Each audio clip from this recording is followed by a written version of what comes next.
Good morning and welcome to Win FM's Voices program. Today we sort of revisit the parliamentary session yesterday, the first parliament session for the new term since the June 5th elections. We'll revisit the oath of allegiance taken by the Speaker, the Deputy, and the Ministers of Government. I'm sure most people are aware that the session was boycotted by the opposition MPs, the two opposition MPs, Dr. Denzil Douglas and Jeffrey Hanley. In a moment, we will bring back the swearing in, the taking of the oaths, but let's go with a few very important messages before we actually get into the program. If you have one, hold it up and say, "Bust the brother colors in my life." Refreshing and nice, and I drink that what we like. But stand you full of vibes, living full color. I know black and white, we do what we like. We live to enjoy life. Bust that, pour it up, different flavor. Load it up. If you have one, hold it up and say, "Bust the brother colors in my life."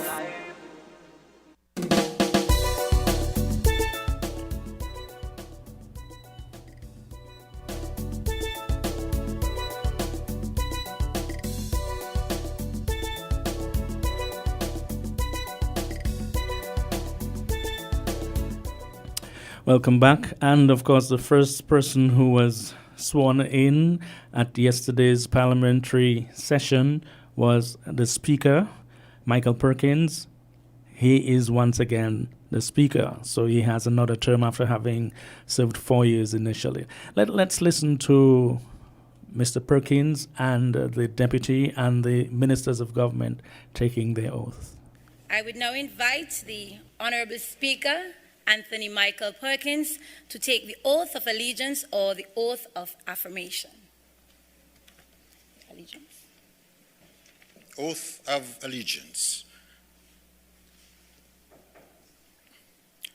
I, Anthony Michael Perkins, do swear that I would faithfully bear true allegiance to Her Majesty Queen Elizabeth II, her heirs and successors, according to law, so help me God. Thank you. Could you please sign?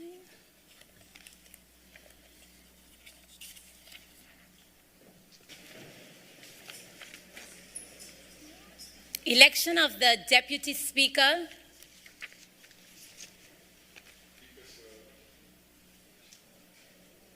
Mike. Mr. Speaker, sir, Madam Clerk, I rise on this occasion, and it is to present the nomination of Dr. Bernicia Nisbet as the Deputy Speaker of the National Assembly. May it please you. Is there a seconder? Mr. Speaker, it is my pleasure to rise and second the nomination of Dr. Nisbet as the Deputy Speaker of this National Assembly. May it please you. Are there any further nominations? Mr. Speaker, Madam Clerk, and Mr. Speaker, I rise again to beg that nomination be ceased. Okay. There being no further nominations, I'll put the question. The question is that Dr. Bernicia Natoya Nisbet serve as the Deputy Speaker of this National Assembly. Those in favor? Aye. Those against? The ayes have it. I will now invite Dr. Bernicia Natoya Nisbet to take the oath of allegiance or the oath of affirmation. I, Bernicia Natoya Nisbet, do swear that I will faithfully bear true allegiance to Her Majesty Queen Elizabeth II, her heirs and successors, according to law. So help me God. We will now have the oath or affirmation of allegiance by other members of Parliament. Dr. Timothy Sylvester Harris, please come.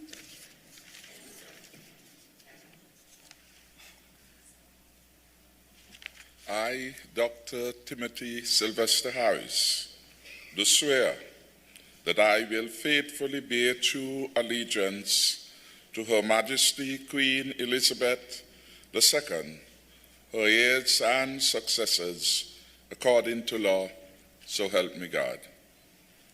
Thank you. Sean Kenneth Richards, Deputy Prime Minister, elected representative for St. Christopher 5.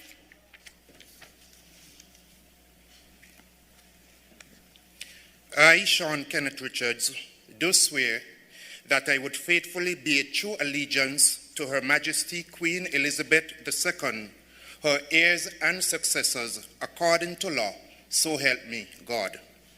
Thank you. Mark Anthony Graham Brantley, Minister, elected representative for Nevis 9. I, Mark Anthony Graham Brantley, do swear that I will faithfully bear true allegiance to Her Majesty Queen Elizabeth II, her heirs and successors, according to law, so help me God.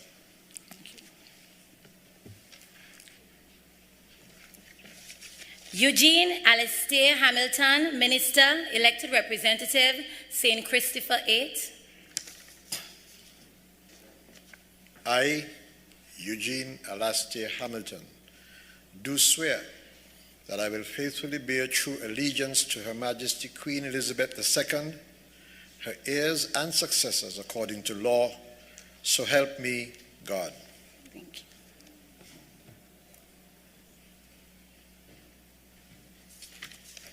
Alexis Allison Jeffers, Minister, elected representative, Nevis 11. I, Alexis Allison Jeffers, do swear that I will faithfully bear true allegiance to Her Majesty Queen Elizabeth II, her heirs and successors, according to law. So help me God.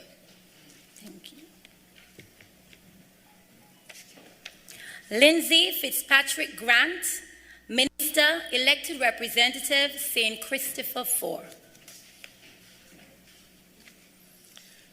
I, Lindsay Fitzpatrick Grant, do swear that I will faithfully bear true allegiance to Her Majesty Queen Elizabeth II, her heirs and successors, according to law.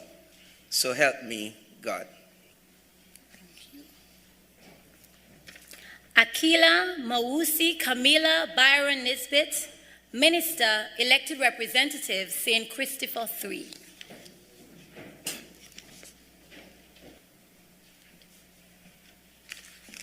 I, Akila Mawusi Camilla Byron Nisbet, do swear that I will faithfully bear true allegiance to Her Majesty Queen Elizabeth II, her heirs and successors, according to law. So help me God. Thank you. Eric Rohan Evelyn, Minister, elected representative, Nevis 10. I, Eric Rohan Evelyn, do swear that I will faithfully bear true allegiance to Her Majesty Queen Elizabeth II, her heirs and successors, according to law. So help me God.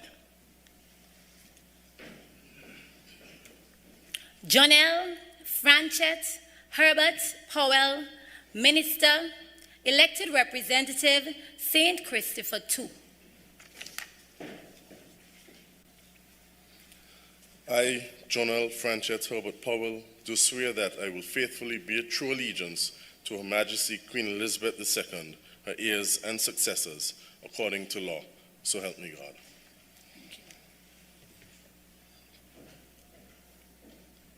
Wendy Colleen Phipps, Senator, Minister. I, Wendy Colleen Phipps, do swear that I will faithfully bear true allegiance to Her Majesty Queen Elizabeth II, her heirs and successors, according to law. So help me God. I, Wendy Colleen Phipps, do affirm. It's either the oath or allegiance affirmation. My apologies. It's okay. So you're finished now. Okay, thank you.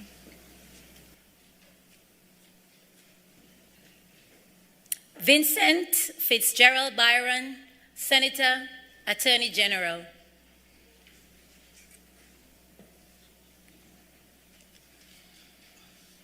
I, Vincent Fitzgerald Byron, do swear that I will faithfully bear true allegiance to Her Majesty Queen Elizabeth II, her heirs and successors, according to law.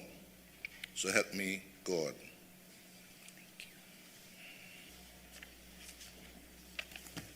Announcements by the Speaker. Thank you. Thank you, Madam Clerk. I take this opportunity, firstly, to give God thanks and praise for blessing me with the health, strength, and soundness of mind to be in a position to accept this nomination and my subsequent election to the post of Speaker. In the same breath, I thank you, honorable gentlemen and ladies, for reposing further confidence in me to continue in this position for another term. Honorable members, I would have indicated earlier and expressed my thanks to God for giving me the strength and health to be here, and thanking you, honorable members, for electing me once again to this position. I also want to take this opportunity on the adjournment to congratulate all of the elected members of this National Assembly, those who are here and those who are not here. In particular, I say a particular congratulations to the newly elected members, those who are with us for the first time.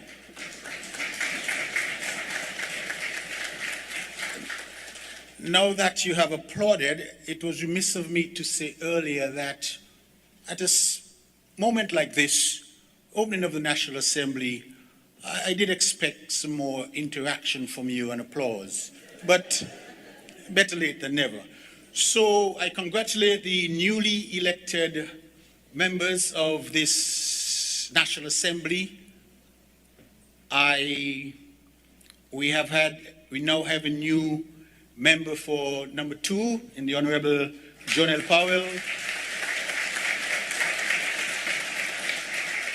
Constituency number 3, my former Deputy Speaker, Akila Byron Nisbet. That's on St. Christopher. I move over to Nevis, and I congratulate member for number 10, Eric Evelyn, and my friend and colleague, Honorable Alexis Jeffers. All 3 members from Nevis are, in fact, my friends and colleagues. Let me just put that on record, just in case I get in trouble for singling out the Honorable Jeffers. They're all my good friends and colleagues. I would like to thank all who would have assisted us in putting together this ceremony this morning. I want to thank, in particular, Stasio and his team, Open Interactive, who have been assisted by Vaughn Anslin. I understand he's part of the team. And even though it may be some free advertisement I'm offering now, it's well deserved, because when we look around here, that's the team that really brought this room to light and make us look like that.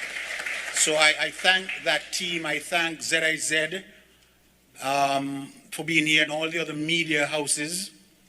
I thank all the esteemed guests who are here. Permit me to single out, in particular, Her Honor and Mr. Liebert,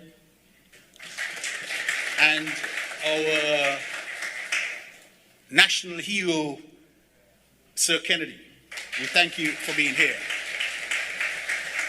Allow me to just stay with those three dignitaries for the fear of running into trouble. But we welcome all of you. We thank you, all the ambassadors, all members of the diplomatic corps, the senior civil servants.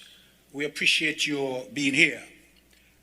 I am happy and honored and humbled to have been returned as the Speaker of this House, your presiding officer. I would recall 4 years ago when I was first elected, I did commit to presiding to the best of my ability, to be fair, to be transparent, and to attempt to treat members with equality. I have done that. I've tried my best. I judge how well I've done by what people say to me as they meet me or have met me over the 4 years I've been in this position. I would want to bring this opening session of Parliament to a close on what I would consider to be a light moment. I think that term was coined by a one Everett Weber Herbert on Nevis. And I know we've been a bit serious and solemn today. Maybe we are thinking of so many other things that are now impacting on our daily lives. But permit me to offer this light moment. It is a light moment, but it in a way has sort of defined my being here and the way I would wish to handle how I preside. And it's an incident which goes like this.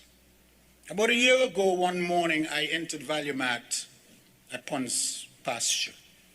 And as I entered just past the cashier, a lady approached me and she said, good morning, Mr. Speaker. You do have a good day. That's all she said to me. And I said, you do have a good day too. I picked up my shopping items, just 2 or 3, went to the cashier. And it so happened when I was at the cashier, there was a child no older than maybe 12, 13, maybe 14 max. And behind that child was the same lady who had greeted me when I got there.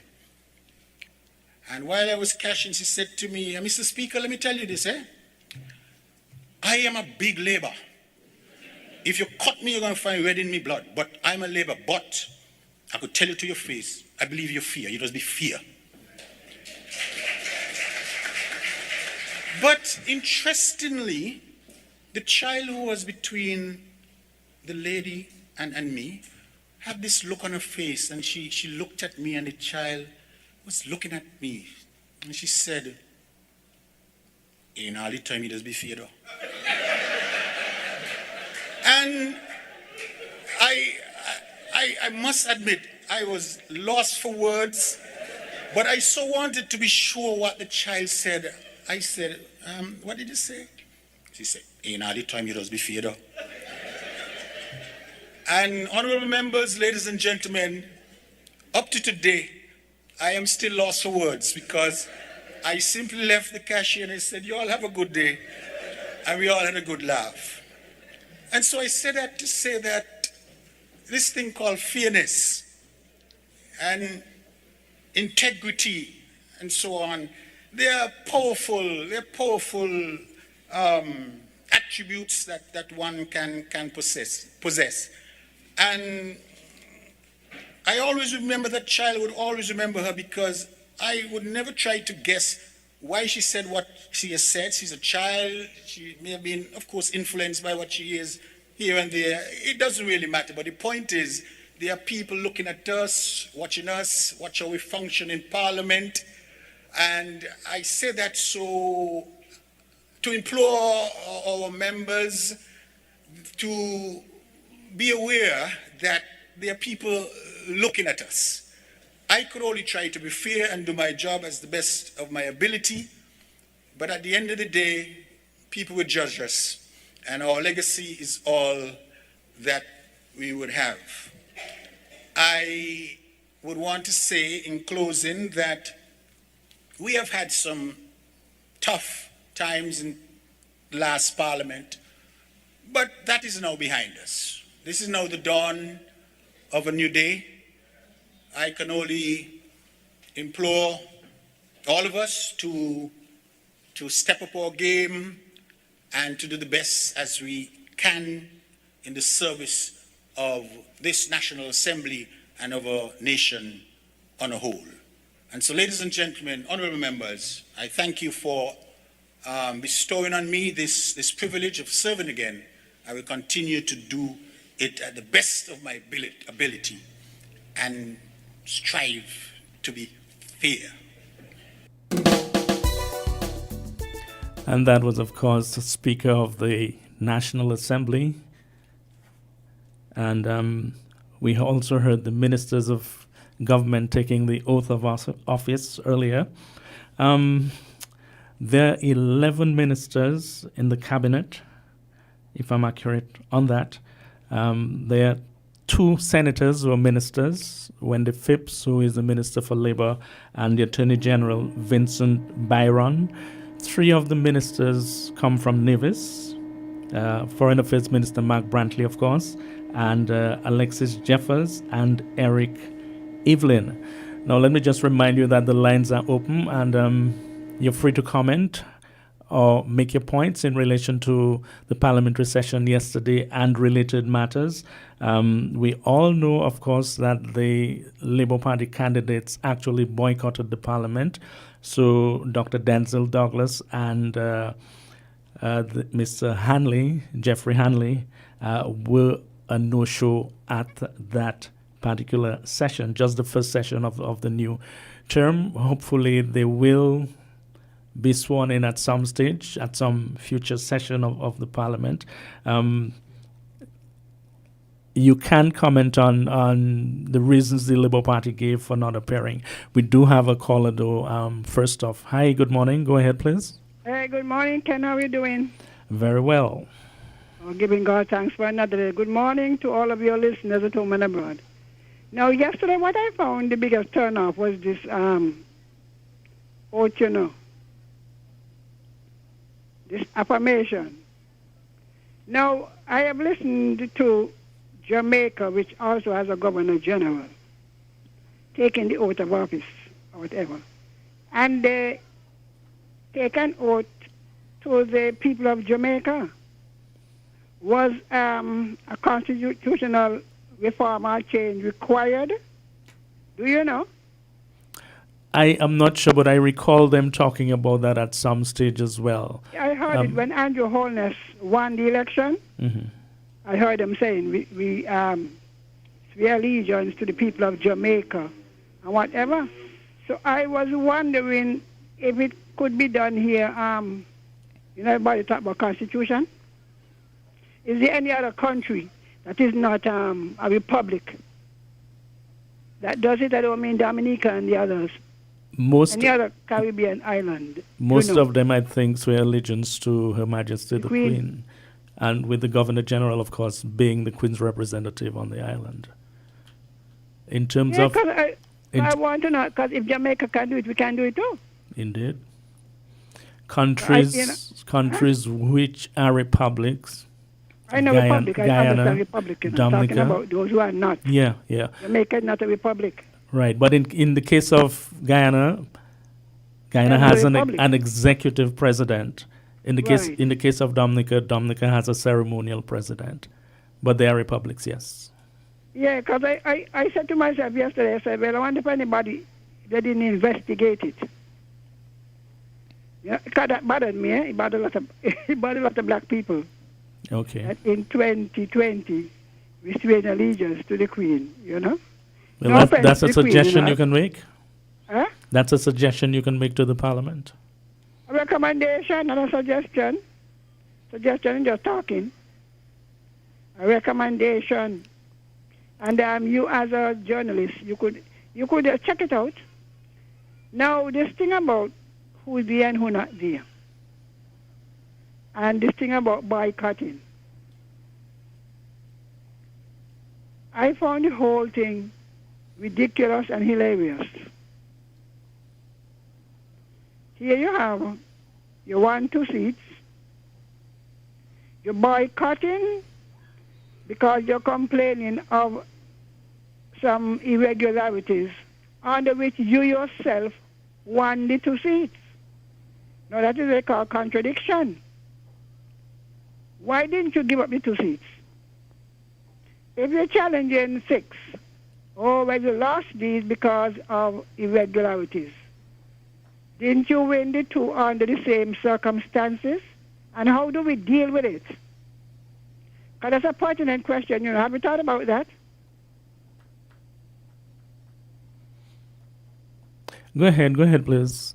I think you've actually raised that particular issue before during a previous Voices program.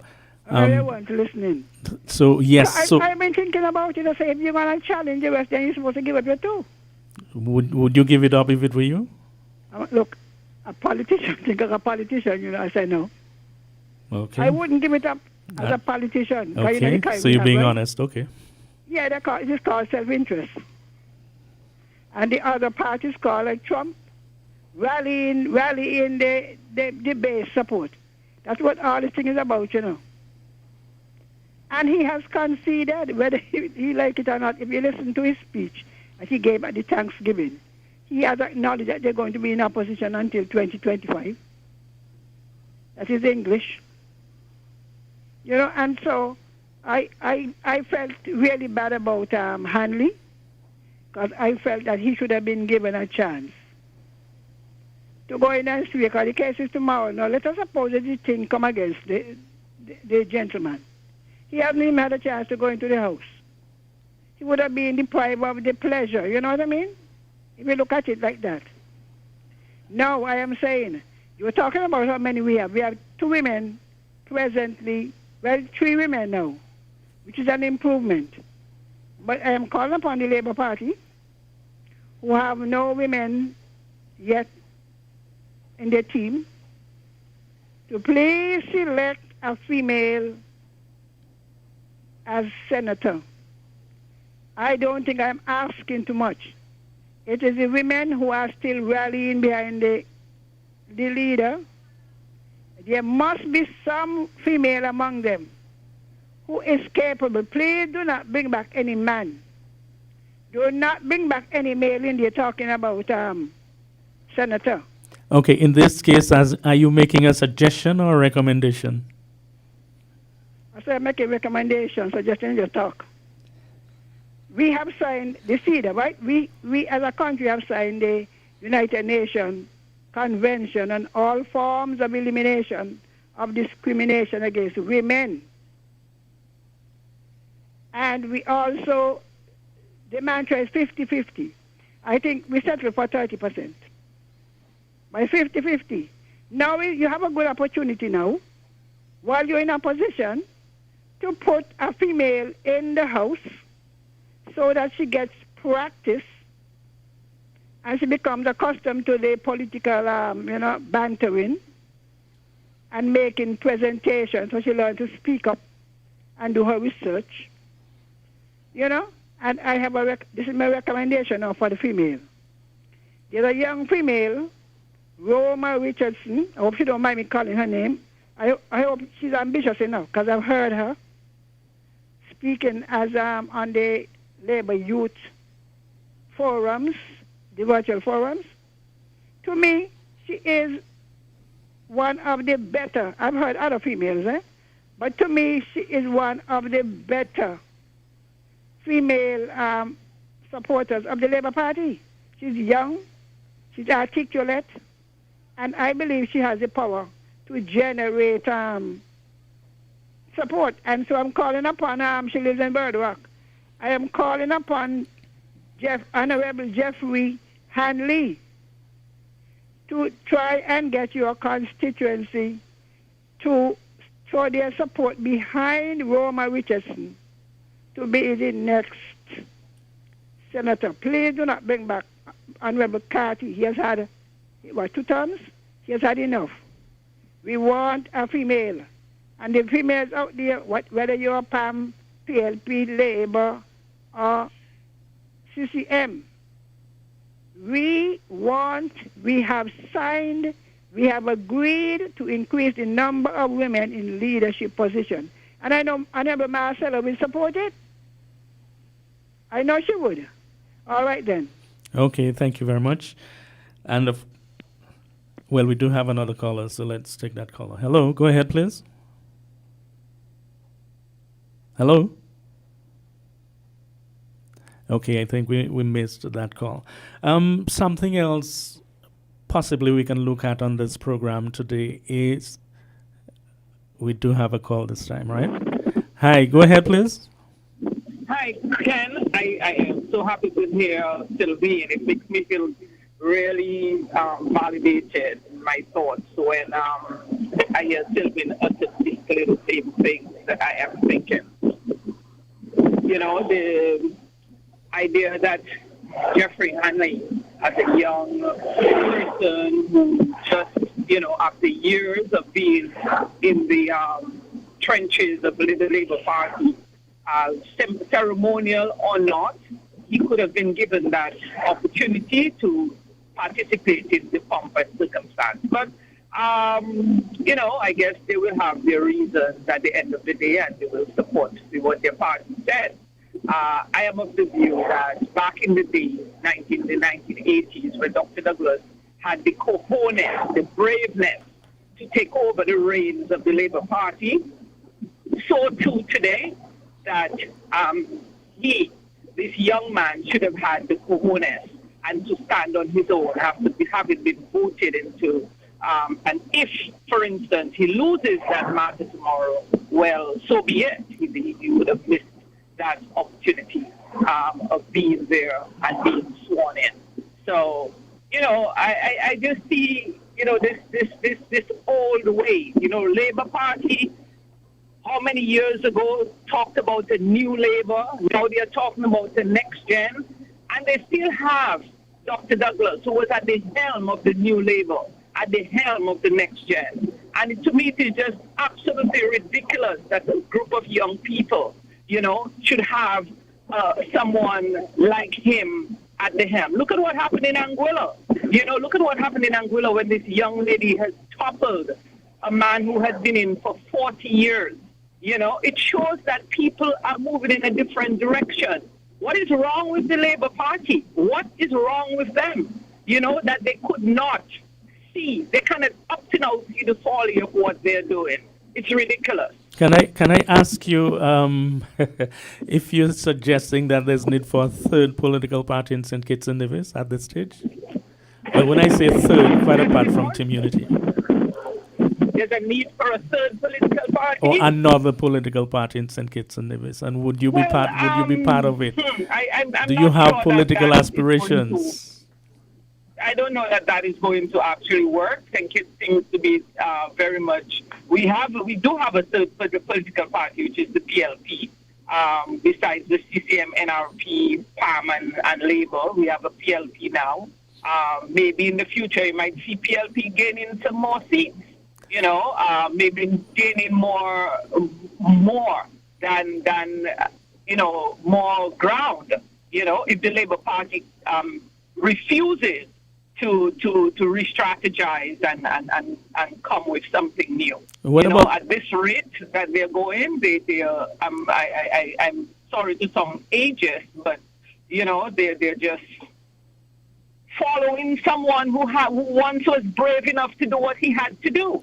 What about the suggestion? What about the suggestion made earlier by the earlier caller that we need more women in Parliament? Do you have that kind of political aspiration? Would you take that on if you had a chance? And that is why, as an older person, I'm putting my voice out there because I've always been outspoken, and I want more women to be able to speak their piece. And I'm happy to see that more and more women are doing so, and I would love to see more of them on the platform, and more of them more representation in Parliament as well. Couldn't it be couldn't it be more of us from your perspective? As she said, Roma Richardson her family has been in the trenches for decades, and I hope she's not passed over to be a senator if the on the opposition bench. I think you just missed the question I asked you there. I'm asking, couldn't it be more of us from your perspective? Do you have political aspirations is what I'm asking. Oh, you're asking me if I have political aspirations? Mm-hmm. Yep. I see myself as political. I as you know, I'm not a born here, you know, so unless I'm going back to them, I think its law doesn't allow for me to run on at all. And in any case, I'm over the age of 50. I think now is the time for young people to place themselves. Timothy and I are the same age, so you know, I'm not going to put myself out there at this point. Well, you do have. So there are many reasons. Mm-hmm. You do have young daughters. Maybe it's time to start grooming them. Oh, they are being groomed. They hear their mother all the time. My sons, my daughters, they know that I am political. I encourage them to think, you know, and I want them to think critically so that they could make informed decisions and not just accept things like many people do. You know, whether they go against what I'm thinking. I've had over the years, tremendous debates with my sons. And so, you know, I look for the same in my daughters. Mm-hmm. Okay, thank you very much for calling and making Thank some really good points, as the earlier caller did as well. Do we have another caller? Okay, let's take a few messages and then we'll come back with the open line, and we will also play a part of the throne speech from Sir Tapley Seaton, the Governor General. But let's now take a few important messages. We're different. We're 98.9. 98.9. Win FM.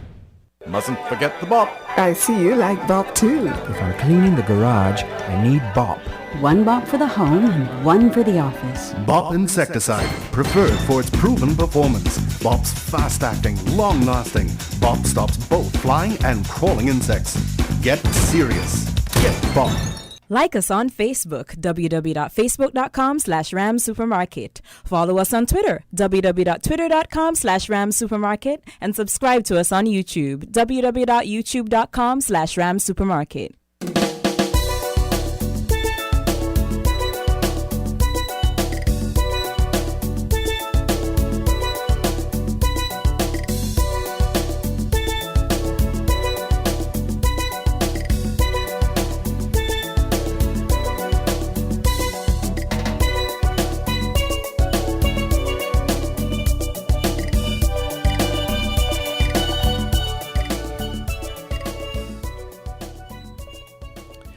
Welcome back to Voices, and we have a caller, so let's take.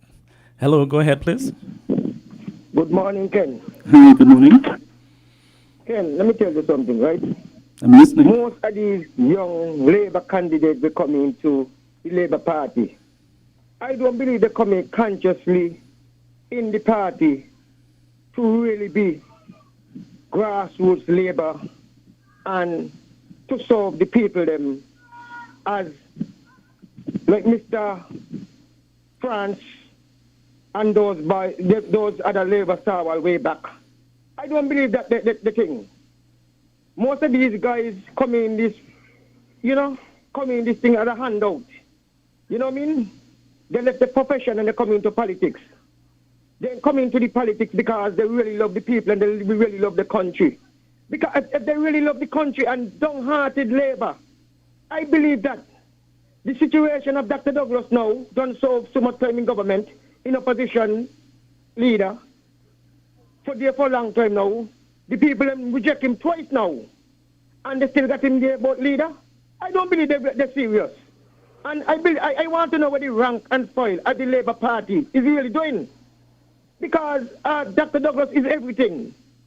He's the rank and file, he's the everything. He's the body of Labour. I want to know if the Labour Party really got a body. You understand? I'm not a supporter of Labour, really. But there's people who from my country, and if they get in government, I got to work with the government to get in. As long as they're in government, because all of us is one, regardless to what.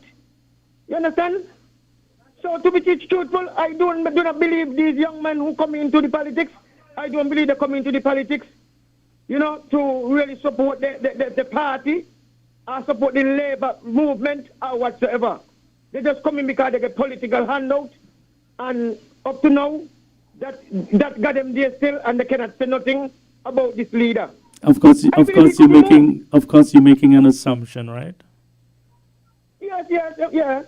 You're imputing improper motives to them.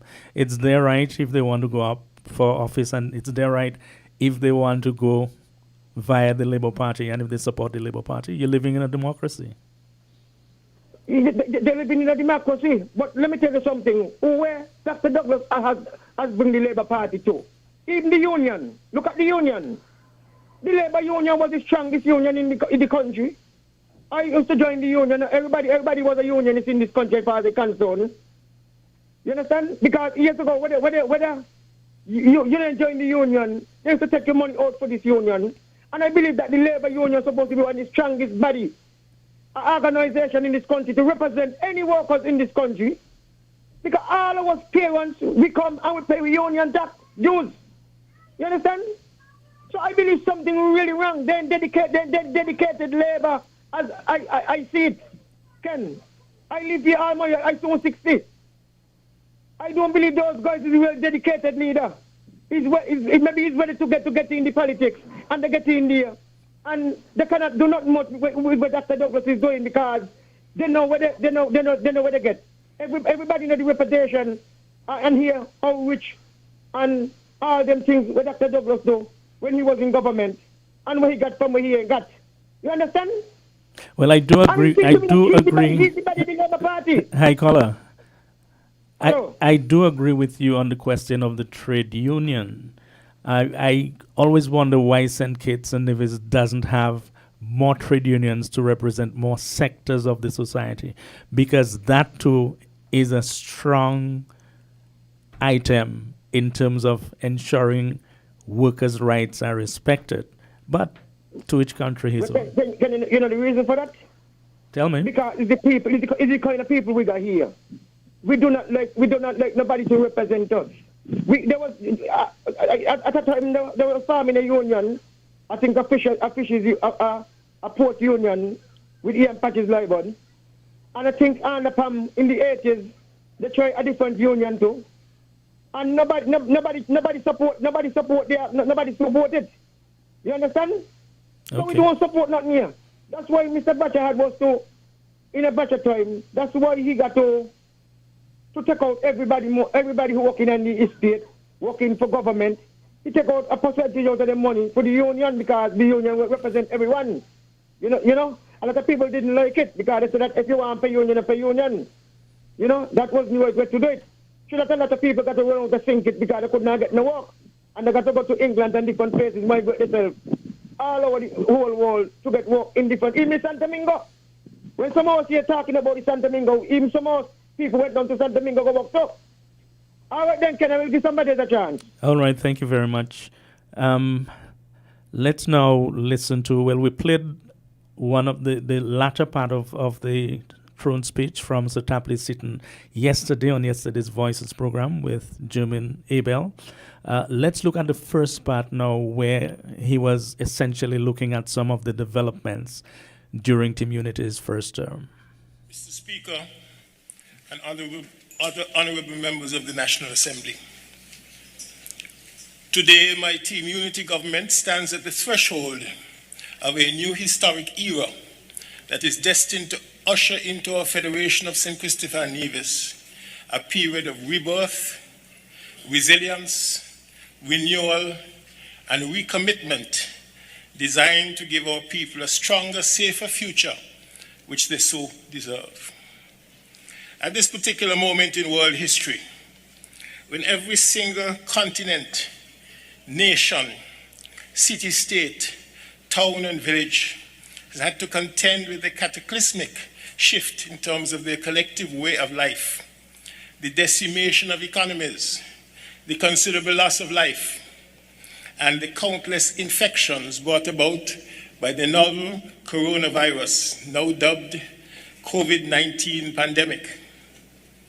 Our tiny federation has stood tall in weathering the storms virtually unscathed. For this, we give the Almighty all the glory and honor for bringing us this far by faith and favor. Our very own election campaigning, the conduct of our general election on June 5th, 2020, and the inauguration of the new government were done under rather unusual circumstances in compliance with COVID-19 rules and protocols. Today's opening of the new parliamentary session demonstrates adherence to our ongoing COVID-19 protocols, given the need to observe proper social distancing, which the confines of our parliamentary chambers cannot accommodate. Hence the reason we are meeting here at the St. Kitts Marriott Resort. We sincerely apologize to the public, family, friends, well-wishers, dignitaries, and other specially invited guests for any inconvenience that this untraditional venue may have caused. The results of the June 5, 2020 general election reflect that out of the 11 electoral districts, Team Unity received the majority, having increased its number of representatives in the last parliament from 7 to 9 seats. On Sunday, June 7th, 2020, I invited Dr. the Honorable Timothy Harris, who in my own deliberate judgment had the support of the majority of representatives, to be the Prime Minister of St. Kitts and Nevis and to form my government, the executive which I oversee. Today, as we start the National Assembly, we swear in the representatives and senators who will sit in the Parliament to make the laws which will govern our people. There will be 12 members on the government benches, 9 elected representatives and 3 nominated members, senators, and 3 members on the opposition benches, 2 elected representatives and 1 nominated senator. As we stand at the start of the second term of Team Unity government, it is necessary to remind our citizens and residents of St. Kitts and Nevis of the vision, ethos, and overarching aim of the Team Unity movement, which was launched on September 26, 2013, following the agreement of the People's Action Movement, PAM, the Concerned Citizens Movement, CCM, and the People's Labour Party, PLP, to set aside party politics and form a coalition. I would have undertaken a similar exercise in the throne speech, which I would have delivered as the then Governor General's deputy on Thursday, May 14, 2015. Now that Team Unity has retained control of the government following its resounding victory at the polls, when an even stronger mandate by winning 9 of the 11 seats, it is imperative for all to know and to understand that the government had not and will not deviate from its intended plan for national development, where the gains are shared by all, regardless of color, creed, gender, ethnicity, race, political opinion, or socioeconomic status. By holding fast to our united mission, we will truly ensure that our federation remains a preferred jurisdiction in which to live, work, do business, and engage in leisure activities. Adherence to this core mandate will also guarantee that the principles and practices of democracy and good governance remain intact and respected. Mr. Speaker, in 2020, my government is even more committed than we were in 2015 in terms of delivering on the joint vision of prosperity for all, where the impact of our growth and development is positively felt by even the most vulnerable among us. Our approach over the next 5 years in constructing a stronger and safer future is therefore intended to build upon the prosperity foundation that my government would have already started to put in place. The COVID-19 pandemic will not stop the train of development, given our commitment to resilience and adaptability in weathering and adjusting to whatever the new normal state of being calls for. We recognize that it would not be business as usual. We also recognize that this moment in time, more than ever before, is a period that calls for innovation, creativity, and resilience, as we set about the task of reopening our economy and our borders in a careful and measured manner. To do otherwise would be a foolish undertaking that threatens the achievements we would have already made in the socio-economic, cultural, and political transformation of our country. My government views our people's needs, our health, and our wellness as priority number one. We will not compromise public health on the altar of economic expedience. Mr. Speaker, my government intends to maintain a people-centered approach to governance. Our people deserve to take up every space in all areas of human endeavor, whether it be through education, skills development, good jobs, public service, entrepreneurship, and attraction of investments to our federation, be they of local, foreign, or joint venture origin. Mr. Speaker, we were able to make significant strides in developing this people-centric agenda by a number of noteworthy achievements, which cannot all be documented here. Yet there are several which are worthy of recall, as they have now put us on a strong footing to further advance our nation in the next 5 years. These include removal of value-added tax, VAT, from the cost of food, medicine, funeral expenses, and educational supplies. Full repayment of the $117 million debt due to the International Monetary Fund, IMF. This major feat, which together with prudent financial administration over the past 5 years, has enabled us to roll out a historic $120 million economic stimulus package, which is unmatched by most CARICOM jurisdictions. Introduction of enhanced health services, such as chemotherapy-based oncology treatment, mental health, and related occupational therapy. Development of the CBI-funded hurricane roof repair program, from which over 3,000 households have benefited. Construction and reconstruction of health infrastructure, such as the new Sylvia Garnett Primary Care Health Center in Tabernacle, the renovation of Mary Charles Hospital, the reintroduction of dental services there, and repairs and renovations to other health centers. Infrastructure improvements such as the resurfacing of the Island Main Road with drainage and sidewalk construction, the construction of the second cruise ship pier, the Old Road Rehabilitation Project, the construction of the East Bus Terminal and Bastia Ferry Terminal, and the soon-to-be-completed West Bus Terminal. Advancement in tourism and the allied services sector, including the attainment of marquee port status as a result of bringing in 1 million cruise passengers in a single year. Resuscitation and rebranding of the Delicate Citizenship by Investment Program, CBI, into a platinum brand, giving its pride of place as the oldest citizenship program in the world, for which we give credit to our nation's only living national hero, Dr. the Right Honorable and Right Excellent, Sir Kennedy Alphonse Simmons, our country's first Prime Minister. Development of award-winning information and communication technologies, ICT's infrastructure, and commencement of the digital transformation process. Commencement of the process towards repurchasing lands lost in the infamous land for debt swap of the previous regime. Thus far, some 400 acres have been bought back for the people of our country. Investments that are now bearing much fruit in terms of law enforcement and national security.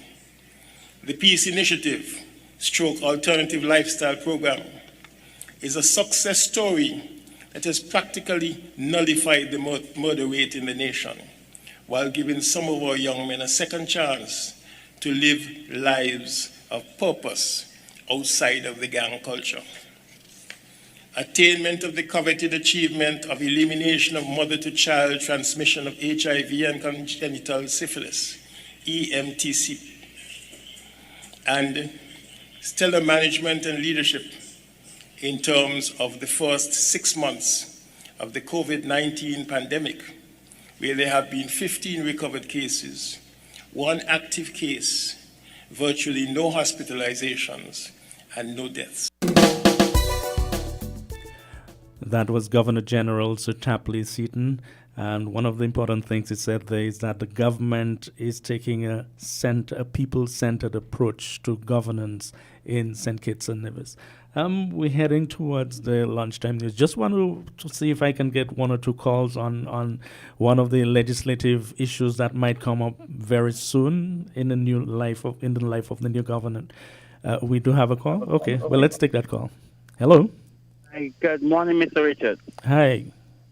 How are you today, sir? I'm good. Bear in mind you don't have a lot of time, eh? I know. Okay. Just wanted to highlight a few of the things that the Governor General did mention about the way forward.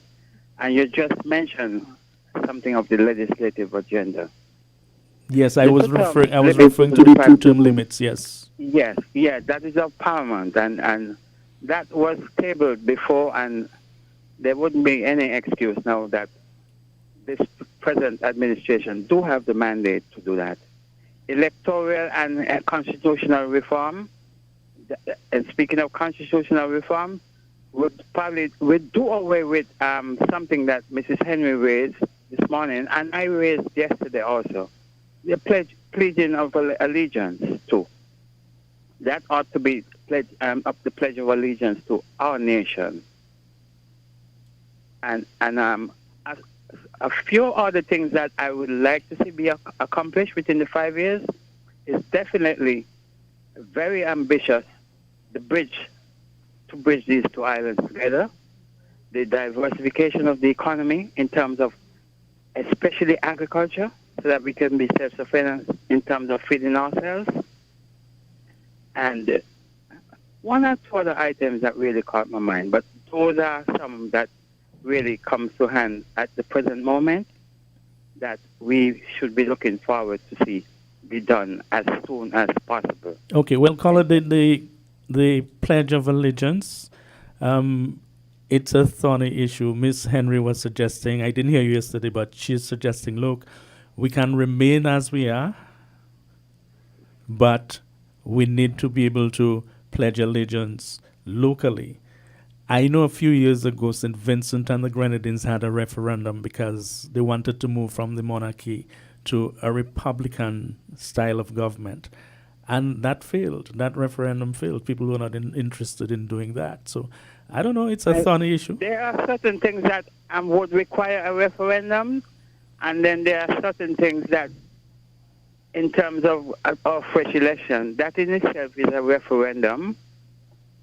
And the people have spoken, but yet there could be a petition, and I don't know what 1/3, 2/3, whatever the thirds might be in terms of a petition, but I'm going to be very instrumental in terms of that petition.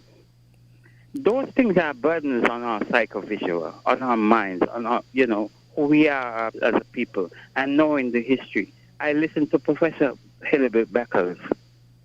And we just cannot stomach those things anymore, knowing that the atrocities that was committed by family members that we can trace back to persons, in all fairness and due respect to the individuals, be it the queen or be it a little peasant on the street. All men are equal in the eyes of the Almighty. And on that basis, we cannot, we cannot pass these things on anymore to the generations to come. They're going to deem us not worthy of being visited to the grave sites and the like. We have a responsibility to read these things. The whole world is reading it. The Archbishop of Canterbury is thinking about, and he has gave his opinion on the white statue of Jesus. These things are burdens on our people. Well, I know you're passionate about that. I know you feel passionate about that, but I have to cut the conversation short because we have to go to the news. You could probably call back later, although what we're going to be looking at mainly in the next hour. I continue to listen. I don't really like to hog the phone like that. I make my contribution and I'm contented That's great. with that. That's great. But what I was about to say is the next hour after the headline news, we will be looking at Liat. That doesn't mean we cannot look at the local issues that we were looking at earlier this first hour. But yes, we will because focus that's on a pivotal one, Liat to because the some Liat extent. issue, and I think it's one Caribbean and another airline. Yes, We'll that discuss could be a that later. conversation to Thank be you had. very Yes. much. Thank you very much. And of course, it is time to go to the headline news now. You found the sound. 98.9. Win FM. We now bring you the Win FM Headline News. The Win FM Headline News is brought to you by Caribbean Alliance, KDP Enterprises, The Grange, Carib Brewery, CNC Trading.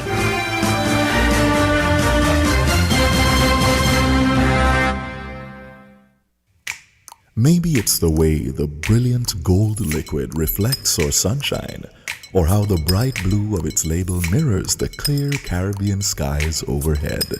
Maybe it's the fresh, crisp taste of this beastly cold beer on a scorching hot day. Maybe it's even the way it brings us all together. But one thing is for sure, Carib is very much a part of who we are wherever we're from in the Caribbean. Carib, it's the way we play.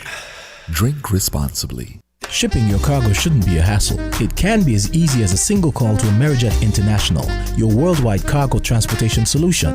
We provide all the services you need to ship your goods anywhere in the world. Whether your shipment is fresh, frozen, large or small, alive or hazardous, you can count on Amerijet to deliver it safe and sound. Amerijet International, by land, sea or air. We get it there. For more information, visit us online at www.amerijet.com or call us at KDP Enterprises, telephone number 466-9595.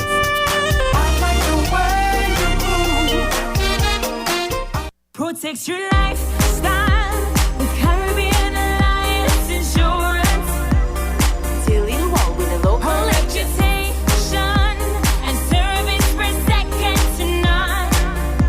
Securing you is our mission. People that you can trust, your business, property, we got you covered. Motor or personal, whatever it is, we got you covered. 130 years in this business, we've got you covered. For all your insurance needs, visit or call us at 465-2631 or 469-5303. Delia Walwyn, people you can trust.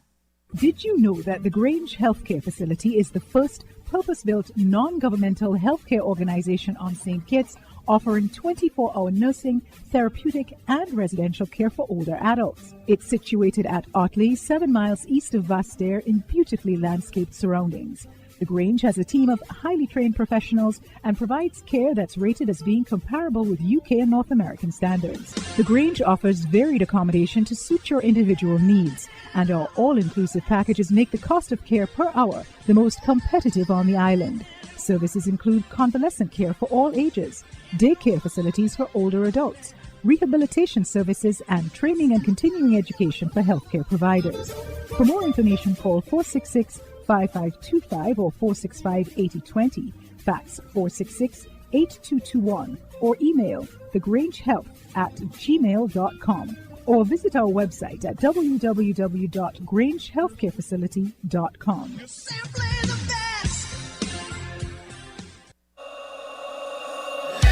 Without limits, happy and free. The skin you're in with no apology.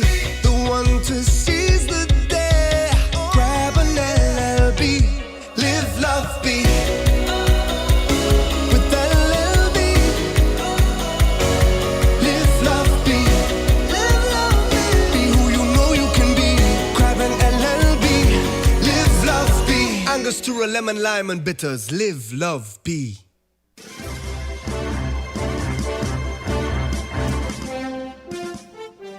Deputy Prime Minister Sean Richard says he will seek to be a role model in the National Assembly for the new members on the government benches. The constituency 5 parliamentary representatives' comment comes against the backdrop of MPs being criticized for the way they conduct themselves in the parliament.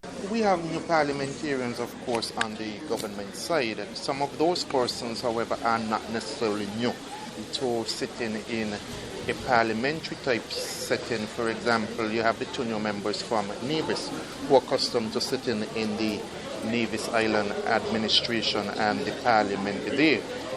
So that when you look at our side, the new person in terms of parliament would be the Honourable Jonel Powell. But Akila Byron.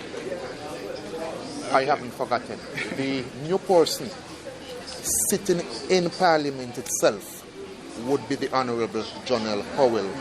Jonel, however, is one who is accustomed to parliament, to viewing parliament. Jonel is a gentleman who I know personally, and so because of that I can say that I don't expect us to have any issues with Jonel as a member of parliament. During the 2015 to 2020 term, members of parliament were heavily chastised by the Speaker of the House, Michael Perkins, on several occasions because there were continuous cross-talking and name-callings. Akila formerly served as the Deputy Speaker, so she's not new to parliament. She would have administered the parliament, and as such, she knows what is expected of a parliamentarian.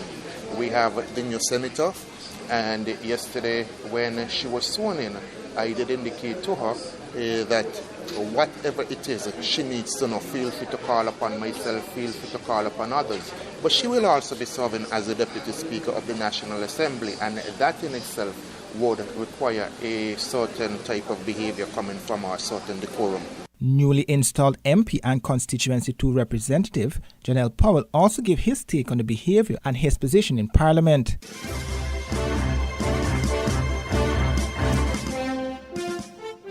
Former Federal Minister and Premier Vance Amory is speaking on the success of the Concerned Citizens movement in having 3 ministers of government in St. Kitts. Well, I'm not going to take all of the credit. It was good over the years that what we tried to do was to recruit good people. And personally, I worked very hard in all of the constituencies to make sure the party was established. I think we got the support of the guys. They recognized because it's not the first time we've been trying to get all 3. And we've even tried to get all 5 in the local elections. We managed to get 4 in 2000, and then the party managed to get 4 this last time around. So we've been looking to consolidate the party. I think the party has lived up to its putting people first. People matter more. Looking that whatever we did, it was done for the people. Coming out of the June 5th general elections, the Concerned Citizens movement, of which he was once the leader, won the 3 seats on offer on Nevis. In the process, the party took the coveted Nevis 11th seat, which was once controlled by the Nevis Reformation Party. Mr. Amory acknowledged that entering the new parliament and seeing the 3 local ministers at the federal level is a sense of appreciation. I feel good about it, and I just trust that the thing continues strongly for the people of St. Kitts and Nevis. Well, no, I think it's a good thing, something we worked for over the years, and especially when we decided we would join the unity construct, we recognized that the only way to have gotten rid of what we consider to have been a millstone around the election was to join together and get rid of Dr. Douglas. That was the reason. Okay, thank you. Amory was the Federal Minister of Labour, Ecclesiastical and Nevis Affairs. He spent more than 3 decades in the political arena before calling it quits at the end of the last political cycle.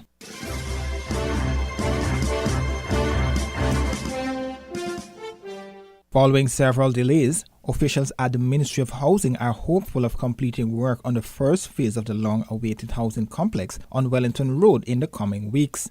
Minister of Housing Eugene Hamilton tells WIN that they are hopeful of sometime within the next month they will be able to distribute those condominiums. Well, the project is about halfway complete, as you know. There's supposed to be units on both sides of the street. So for now, I think 24 have been completed. Well, near completion, because there's still little things to do here and there. And that's as far as I know we are. Okay, is there any time frame in terms of when we can actually see the housing stock, at least those that are completed, being given out? I would say they should be given out shortly. I am almost sure that as soon as the agreements between the parties are settled, that we could have them distributed.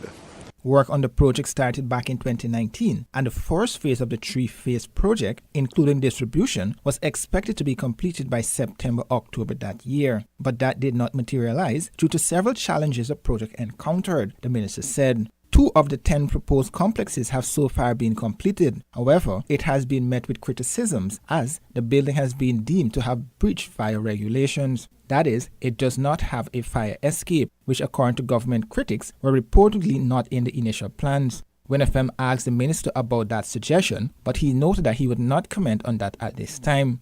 The project is expected to cost US $8 million and is being part funded by the Bolivarian Republic of Venezuela. The new housing condominium, when completed, will house 60 families, all of whom were removed from dilapidated buildings on the same site.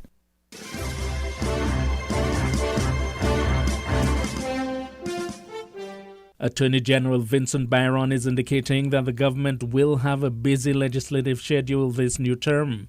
Byron tells WinFM that one of the first priorities will be the term limits for the office of Prime Minister, a matter that went before the Parliament but failed to get necessary approval.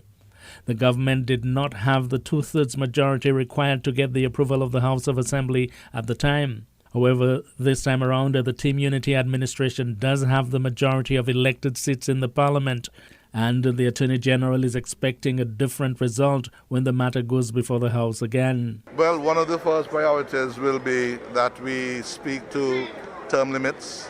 Will be coming very shortly. There are a number of other things that we'd like to do. Early this year, we'd want to move forward with establishing a Boundaries Commission to work to have a new report done soonest. Questions that will establish our commitment to the good governance agenda would be very early. There are some lingering matters from last term that we have to revisit in terms of economic development. But clearly the good governance agenda will be a priority for us. What about the whole question of electoral reform? Well, that would also be part of that as well. I think you heard from the Stone speech that the Cabinet has had, in our early days, I had looked at it, and there is some recommendation that we would want to have early consultation with the public to let them understand our views. I think that you heard His Excellency mention that we would want to put forward the question of a residency requirement in terms of eligibility to vote. All our citizens are eligible to be on the voters register, but in terms of being able to exercise that vote, there will be a question of residence, and that we want to get more consultation with the public to buttress our commitment to that. And more on the government's legislative agenda in a subsequent newscast.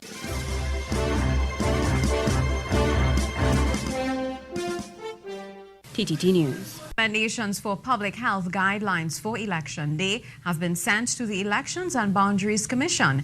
This according to Chief Medical Officer Dr. Roshan Parasram, who said the EBC will share the information with the public in due course. More in this report from Crystal Wilson. A mock polling station was set up by the Elections and Boundaries Commission on Tuesday, and according to the Chief Medical Officer, Ministry of Health officials were present to observe the proceedings. Recommendations were made by the Ministry of Health following the process, and Dr. Parasram says these will be included in the public health guidelines for the August 10th general election. Worldwide, measures remain in place to prevent the spread of COVID-19. With a general election looming in this country, both the Ministry of Health and the EBC are working closely to ensure all safety measures are in place for all involved in the voting process. The mock station was set up by the EBC yesterday afternoon. We had members of the Ministry of Health being present as well to have a look and see exactly what was going on. And recommendations coming out of it would have been put into our guideline today. We will be sending that guideline to the EBC for their dissemination, onward transmission as they see fit. And of course, I believe later today they may be sending out a press release on that particular event as well. At a post-cabinet press conference a few months ago, Prime Minister Dr. Keith Rowley indicated that all recommendations made by the Chief Medical Officer aimed at preventing COVID-19 must be adhered to on Election Day. He said the virus isn't going to give members of the public a pass because of an election and that things will have to be done differently. Also sharing his concerns was Health Minister Terence Dial Singh, who urged members of the public to continue regular sanitizing and social distancing as infection rates continue to increase. As we see many countries and economies have to reimpose lockdown measures because of an upsurge and flare-up in cases, I just want to remind the population of Trinidad and Tobago that we must continue to be vigilant. Pre-election day activity during this COVID period has taken on a much different look when compared to years gone by. Large election rallies and walkabouts have had to scale down considerably. Political meetings are now being held virtually, and walkabouts have only just a few supporters in tow as supporters, candidates and by extension members of the public adapt to the new normal. Crystal Wilson, TTT News.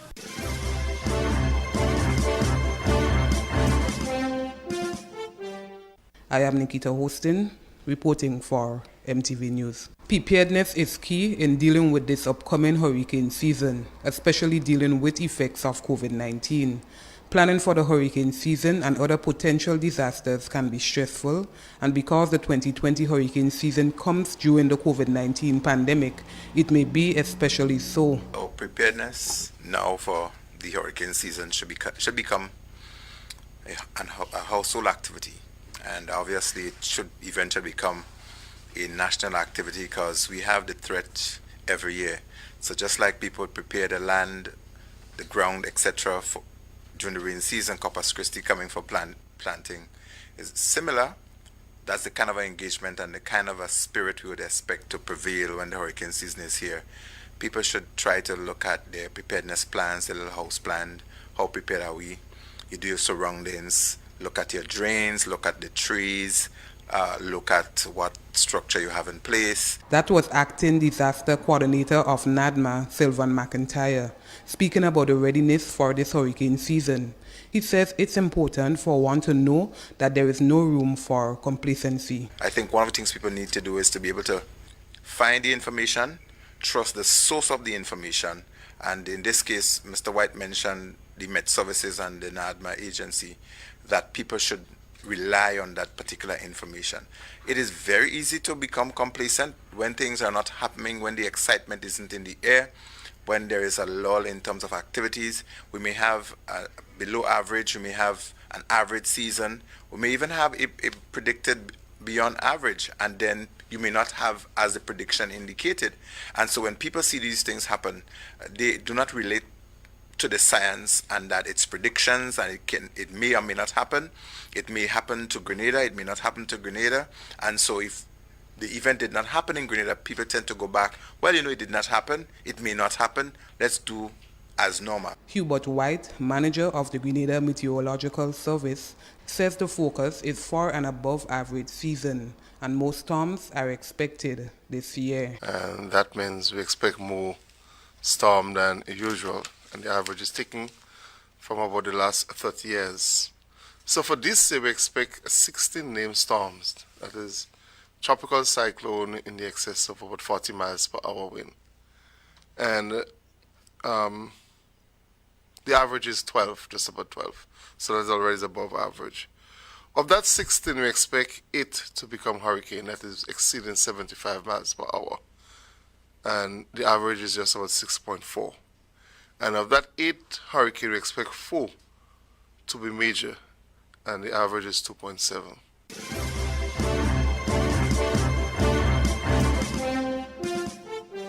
This is Al Jazeera. The UN Special Rapporteur on Extrajudicial Killings has presented her annual report to the Human Rights Council and is raising concerns about the growing use of armed drones for targeted killings. Agnes Kalamar had earlier declared the US drone strike in January that killed top Iranian General Qasem Soleimani illegal. She said the international community faces the prospect of some countries eliminating military targets outside of what she calls known wars. Drones are becoming stealthier, speedier, smaller, more lethal, and can be operated by teams located thousands of kilometers away. And in my opinion, and the opinion of all the experts I have consulted over the last 6 months, this is bringing the world to a critical point in regulating the use of armed drones and the use of force through armed drones. Well, let's get the reaction in Iran with Zain Basravi in the capital, Tehran. Zain, so Agnes Callamard there calling the killing of Qasem Soleimani illegal, violating international law, an arbitrary killing. Have we had any reaction from Iran? Well, this is exactly the kind of thing that Iran's leaders will have been hoping to hear. They'll no doubt be very glad at the findings of this report. However, we're still waiting on any official reaction from Iranian leaders. Normally, when there are such cases at the United Nations, it is the Iranian mission at the UN that takes the lead in terms of any sort of public reaction. But what we have seen in recent weeks and months since the killing of Qasem Soleimani is that Iranian leaders have set up a special task force to investigate his death and to try to pursue justice. It is comprised of the Foreign Ministry, the Judiciary, the Supreme National Security Council, as well as members of Qasem Soleimani's family. But so far, all they've really managed to do is publicly voice condemnation against the United States. Now, publicly, in terms of Iranian people, there was a great outpouring of anger, of grief over the killing of General Soleimani, arguably one of the most prominent and popular public figures in the country. One of the Iranians I spoke to in recent weeks said that since the beginning of the year, it's been a year of Iran's security seemingly being eroded. Now, no matter what, no matter sanctions, no matter the economic conditions, this gentleman said that Iran was always able to rely on the fact that its borders, its public and physical security was always safe. And that's been slowly eroding over the last few weeks and months. And it really began with the assassination of Qasem Soleimani. And Agnes Callamard also spoke about this potentially setting a dangerous precedent. But I'm interested in whether Iran might now be able to take any sort of legal action over Soleimani's killing. Absolutely. Whatever she said will be music to the ears of the legal team that is pursuing justice in this case for the assassinated General Qasem Soleimani. Now, in the immediate aftermath of his killing, Iran retaliated by striking an American airbase outside of Baghdad. And then after that, they shifted focus. Many Iranians said that they hadn't done enough in retaliation, but Iran's government clearly shifting focus and pursuing a legal course to try and get justice for his killing. They have identified, the Iranian government has said they've identified at least 40 people, Americans and non-Americans, that the foreign ministry says was behind a coordinated international effort to assassinate Mr. Soleimani, and they say they will be pursuing legal cases in the International Court of Justice for his killing. They've also, of course, in recent weeks, just last month, put out red notice request to Interpol, even calling for the arrest of U.S. President Donald Trump,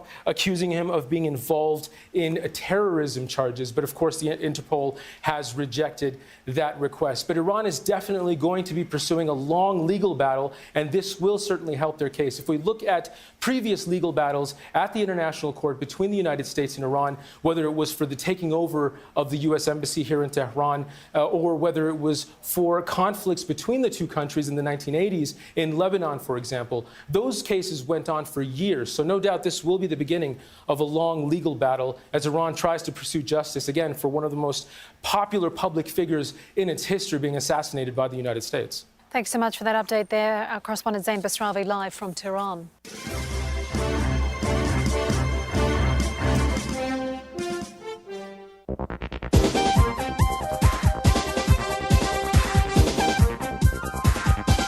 This is the Carib Update News Service. I'm Wendy Chateau reporting. Guyana's president insists there was massive fraud in the March 2 elections, even after a latest court ruling deals a blow to his hopes of staying in power. This is the big story we're tracking this hour on the AM edition of Newsbreak for Thursday, July 9, 2020. Details to this and more straight ahead. Now for the details. Guyana's President David Granger maintains that there was massive fraud in the March 2nd elections, while stating that the Caribbean Court of Justice CCJ ruling on the elections case is not what his party wants to hear. Granger was at the time addressing supporters of the APNU and AFC coalition who had gathered outside of State House late Wednesday afternoon, shortly after the decision was delivered. Granger spent a little under 4 minutes engaging the gathering before he returned to State House. In his address, which was videoed and circulated on social media, Granger said that the judgment by the court does not conclude the matter. He said it is the Guyana Elections Commission who have to make a final decision. The Caribbean Court of Justice Wednesday threw out a controversial Guyana Court of Appeal decision that inserted the word valid into the consideration of votes for the election of a president. President of the court, Adrian Sanders, said in a unanimous decision that the decision of the Court of Appeal was null and void and of no effect. The court also said that the report of the Chief Election Officer, Keith Lowenfield, of June 23, cutting over 115,000 votes, is illicit and of no effect. In a related development, a leading elections lawyer in the Caribbean, Senior Counsel Anthony Astafan, Wednesday night said Guyana's Chief Elections Officer Keith Lowenfield has no other option at this point but to comply with the ruling of the Caribbean Court of Justice. Describing the recent actions of Lowenfield as extraordinary and stunning, Astafan said that the Chief Elections Officer must now produce his elections report to reflect the mathematical count of votes. The CCJ, in its judgment, set aside the June 22nd ruling of Guyana's Court of Appeal, along with the June 23 report by Lowenfield, in which he said he had relied on the Court of Appeal's ruling, which amounted to an interpretation that more votes meant more valid votes. In that report, Lowenfield invalidated over 115,000 votes to hand the incumbent APNU and AFC coalition a victory.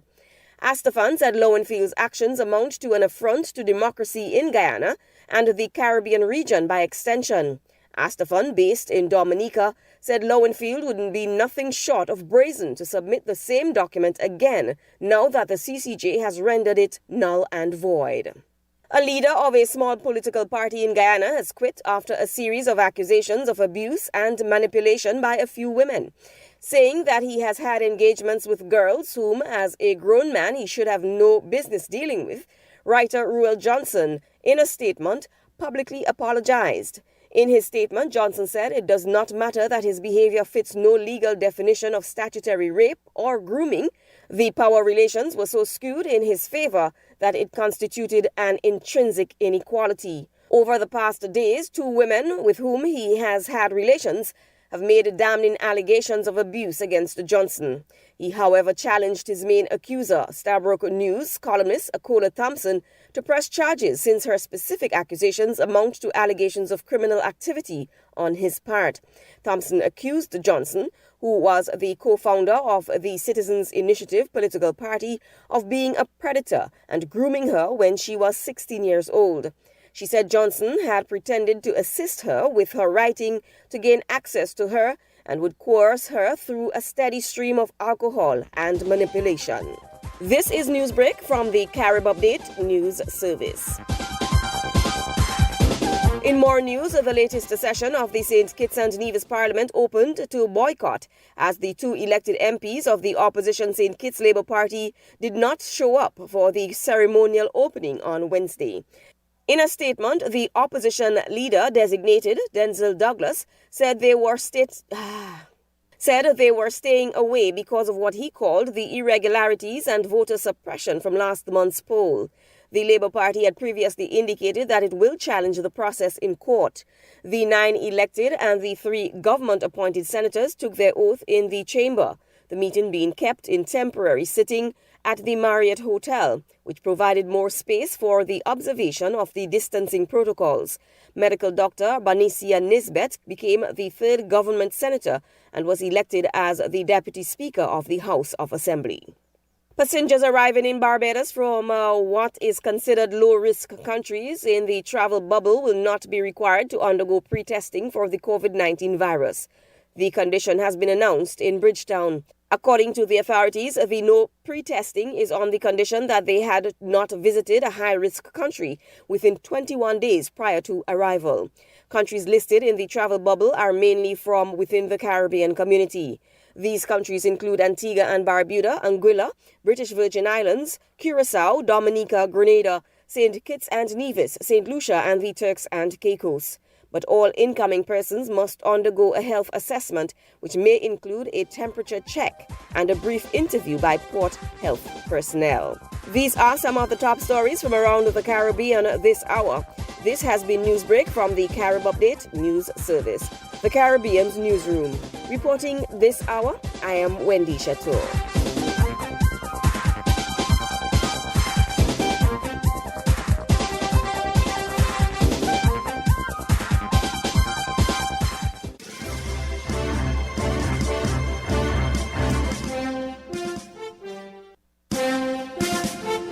That was the Win FM headline news, brought to you by KDP Enterprises, Caribbean Alliance, Carib Brewery, CNC Trading, The Grange.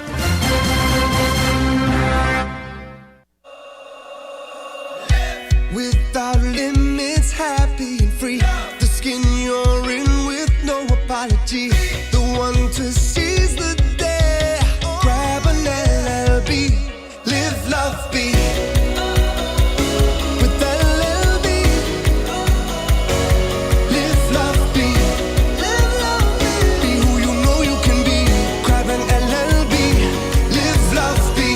To a lemon, lime and bitters. Live, love, be. Did you know that the Grange Healthcare Facility is the first purpose-built non-governmental healthcare organization on St. Kitts, offering 24-hour nursing, therapeutic and residential care for older adults? It's situated at Otley, 7 miles east of Vastair in beautifully landscaped surroundings. The Grange has a team of highly trained professionals and provides care that's rated as being comparable with UK and North American standards. The Grange offers varied accommodation to suit your individual needs, and our all-inclusive packages make the cost of care per hour the most competitive on the island. Services include convalescent care for all ages, daycare facilities for older adults, rehabilitation services, and training and continuing education for healthcare providers. For more information, call 466-5525 or 465-8020, fax 466-8221, or email thegrangehealth@gmail.com, or visit our website at www.grangehealthcarefacility.com. Protect your lifestyle with Caribbean Alliance Insurance. Dealing well with a local reputation and service for second to none. Securing you is our mission. People that you can trust, your business, property, we got you covered. Motor or personal, whatever it is, we got you covered. 130 years in this business, we've got you covered. For all your insurance needs, visit or call us at 465-2631 or 469-5303. DLU Walwyn, people you can trust. Shipping your cargo shouldn't be a hassle. It can be as easy as a single call to Amerijet International, your worldwide cargo transportation solution. We provide all the services you need to ship your goods anywhere in the world. Whether your shipment is fresh, frozen, large or small, alive or hazardous, you can count on Amerijet to deliver it safe and sound. Amerijet International, by land, sea or air. We get it there. For more information, visit us online at www.amerijet.com or call us at KDP Enterprises, telephone number 466-9595.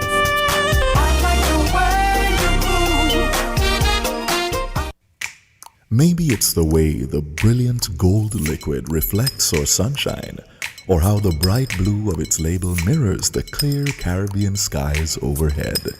Maybe it's the fresh, crisp taste of this beastly cold beer on a scorching hot day. Maybe it's even the way it brings us all together. But one thing is for sure, Carib is very much a part of who we are wherever we're from in the Caribbean. Carib, it's the way we play. Drink responsibly. Found the sound 98.9.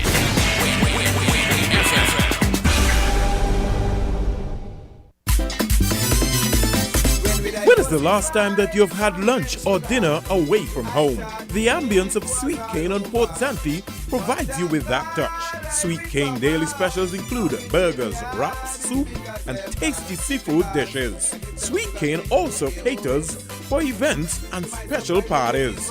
Call our Sweet Cane hotline at 465-4345 or 665-7628. Sweet Cane, they've got the touch.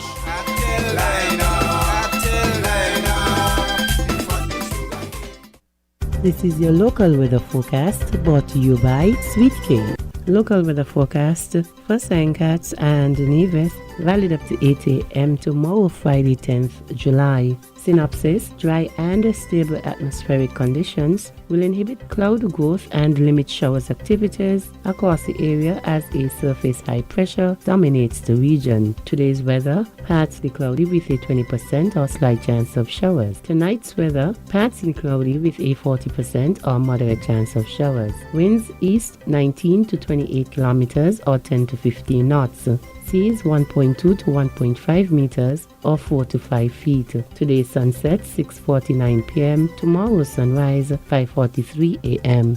This has been your local weather forecast for St. Cat's and Nevis, valid up to 8 a.m. tomorrow. Brought to you by Sweet Cane. When is the last time that you've had lunch or dinner away from home? The ambience of Sweet Cane on Port Zante provides you with that touch. Sweet Cane daily specials include burgers, wraps, soup, and tasty seafood dishes. Sweet Cane also caters for events and special parties. Call our Sweet Cane hotline at 465-4345 or 665-7628. Sweet Cane, they've got the touch.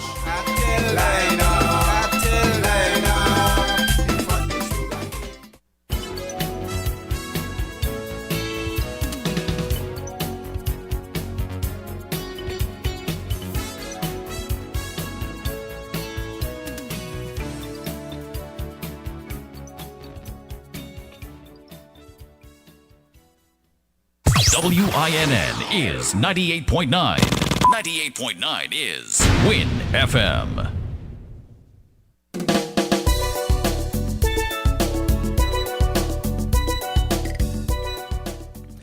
Welcome back to Voices, and in this segment of the program, we're looking at the Liat situation. And let's just look at an item on the Antigua and Barbuda Prime Minister Gaston Brown. We're hoping to have with us in a few minutes aviation consultant James Lynch, who is following very closely the Liat situation. But let's just bring you up to date with the efforts of Prime Minister Gaston Brown. Excuse me. He has accused Barbados of using its majority shareholding in Liat to run roughshod over the minority stakeholders.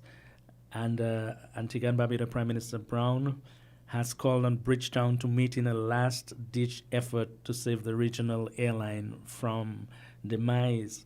Brown, who was addressing members of the Antigua and Barbuda Workers' Union in St. John's, made the comments and also revealed that yesterday he wrote the prime ministers of the two major shareholders, Mayor Motley of Barbados and Dr. Ralph Gonzalez of St. Vincent and the Grenadines.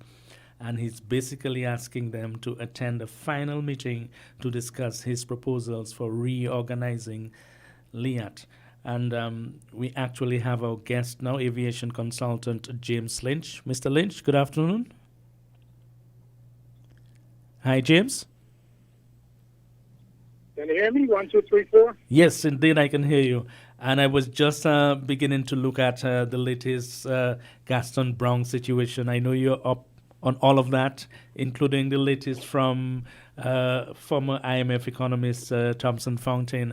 But tell us firstly, excuse me, tell us firstly how you view the current Liat impasse. That's a very difficult thing to talk about. The prime ministers, well, first Gonzalez says that decision was taken some time ago. June 27th, I think he said. But apparently Gaston Brown did not know about it. That's the impression that we are getting. Now, that they would decide to liquidate Liat is something that a lot of people would say was a long time coming. But people in the industry would tell you that if they had changed course and put in professional management 30 years ago, Liat might be bigger than Caribbean Airlines right now and actually putting money back into the treasuries of the shareholders. This, the way Liat has been handled by the politicians is nothing less than a grand joke. You still there? Over Hi. to you. Yes. Yeah, I'm still here. The situation is, at the moment, though, you have division between the shareholders, and the two major shareholders, Barbados and St. Vincent and the Grenadines, don't favor continuing with Liat, if I can put it that way. Gaston Brown wants to, and people might say, of course, the majority of Liat workers are in Antigua, and he wants to safeguard his economy and so on. But what about the Mayor Motley suggestion that, look, they're small, they're about 6 small airlines, and the thing we need to do is to deal with the tax, the airline tax that has been so controversial and that has made air travel so so expensive in the region. Now, Ms. Motley says, look, we want to bring down the tax, and we also want to assist the 6 small airlines that are being referred to sort of replace Liat. How do you feel about that? Gaston Brown says that shouldn't happen at all. We want Liat to continue. We want the Liat brand, even though it's a Liat 2020 and not a Liat, 1974 kind of thing. How do you feel about that? What I feel about that is the same thing I felt for the last 40 years, that the politicians are not listening. The politicians get professional advice and they refuse to listen. They have their own course to go, and they don't care what anybody else says. I remember being on a call-in radio program as long as 12, 15 years ago in Barbados. And I was there with a hotelier from Dominica. Alan Chastanet was a call-in on the line, and we were talking about reducing the taxes then. The taxes have gone nowhere but sky high. We're talking about Liat. Okay, if it's politically insolvent, then let's shut it down and start something new and go again. But 6 airlines means 6 management, means 6 maintenance. It means 6 AOCs. It means more aircraft than you really need. Somebody's going to get PO'd at somebody else, and then there's going to be chaos again. We have chaos right now because 6 airlines have been invited, but none of them know what to do. I can tell you right now that One Caribbean has multiple, that means 3 or more Dash 8s coming from Canada to be landed in the Bahamas. Now, One Caribbean already has an AOC in St. Vincent with the aircraft registered there. They have an AOC in Barbados with the aircraft registered there. So what are they going to do? They're going to start an AOC in the Bahamas now and register Dash 8s there? What the hell is going on with Air Caribbean? I mean, One Caribbean.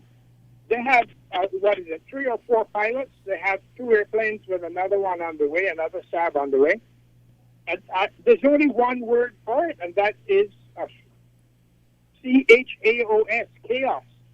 Management has no clue what they're doing. They have a Boeing 747-400.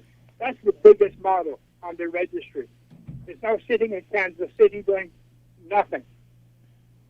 I'm sorry, but aviation in the Caribbean has slowly been stifled and killed off by the politicians and the aviation authorities, and now we have nothing. There is nothing. This is just chaos. My personal suggestion directly to Gaston Brown was to let Liat 1974 go. If he wants to start Liat 2020, I have already provided him with 2 sources of investment to start Liat 2020, but the conditions are no political interference. WIN. Can you hear me? Yes, go ahead, please. Okay, the conditions are no political interference, and the investor has majority shareholding. I'm sure he won't like that, but the point is he can Liat 2020 right now. he can re-employ at least half of those LIAT employees in Antigua. He maybe take on some of the employees that were throughout the system, and he can get re-elected again. But right now, they're cutting his hands off and cutting his head off on all of the call-in programs in Antigua and the nearby islands. And he has nothing to win by pursuing Mia Motley and Ralph Gonzalez to keep LIAT 74 going. Just to point out that, in fact, I introduced you as aviation consultant. Just to point out that you have quite a bit of expertise. Who is James Lynch in terms of the aviation industry?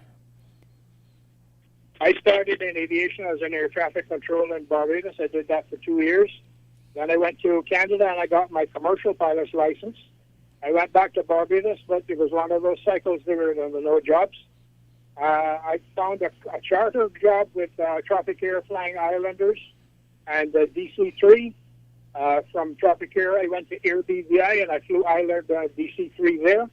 My next job was with Carib Aviation, which was owned by Sir Frank DeLille, who started LIAT. And Frank, that was a 3-month contract. And Frank DeLille talked me in personally into LIAT and got me a job with LIAT, and I was there for 16 years. In 1995, I took medical retirement with a failed cataract operation, and I moved on from there.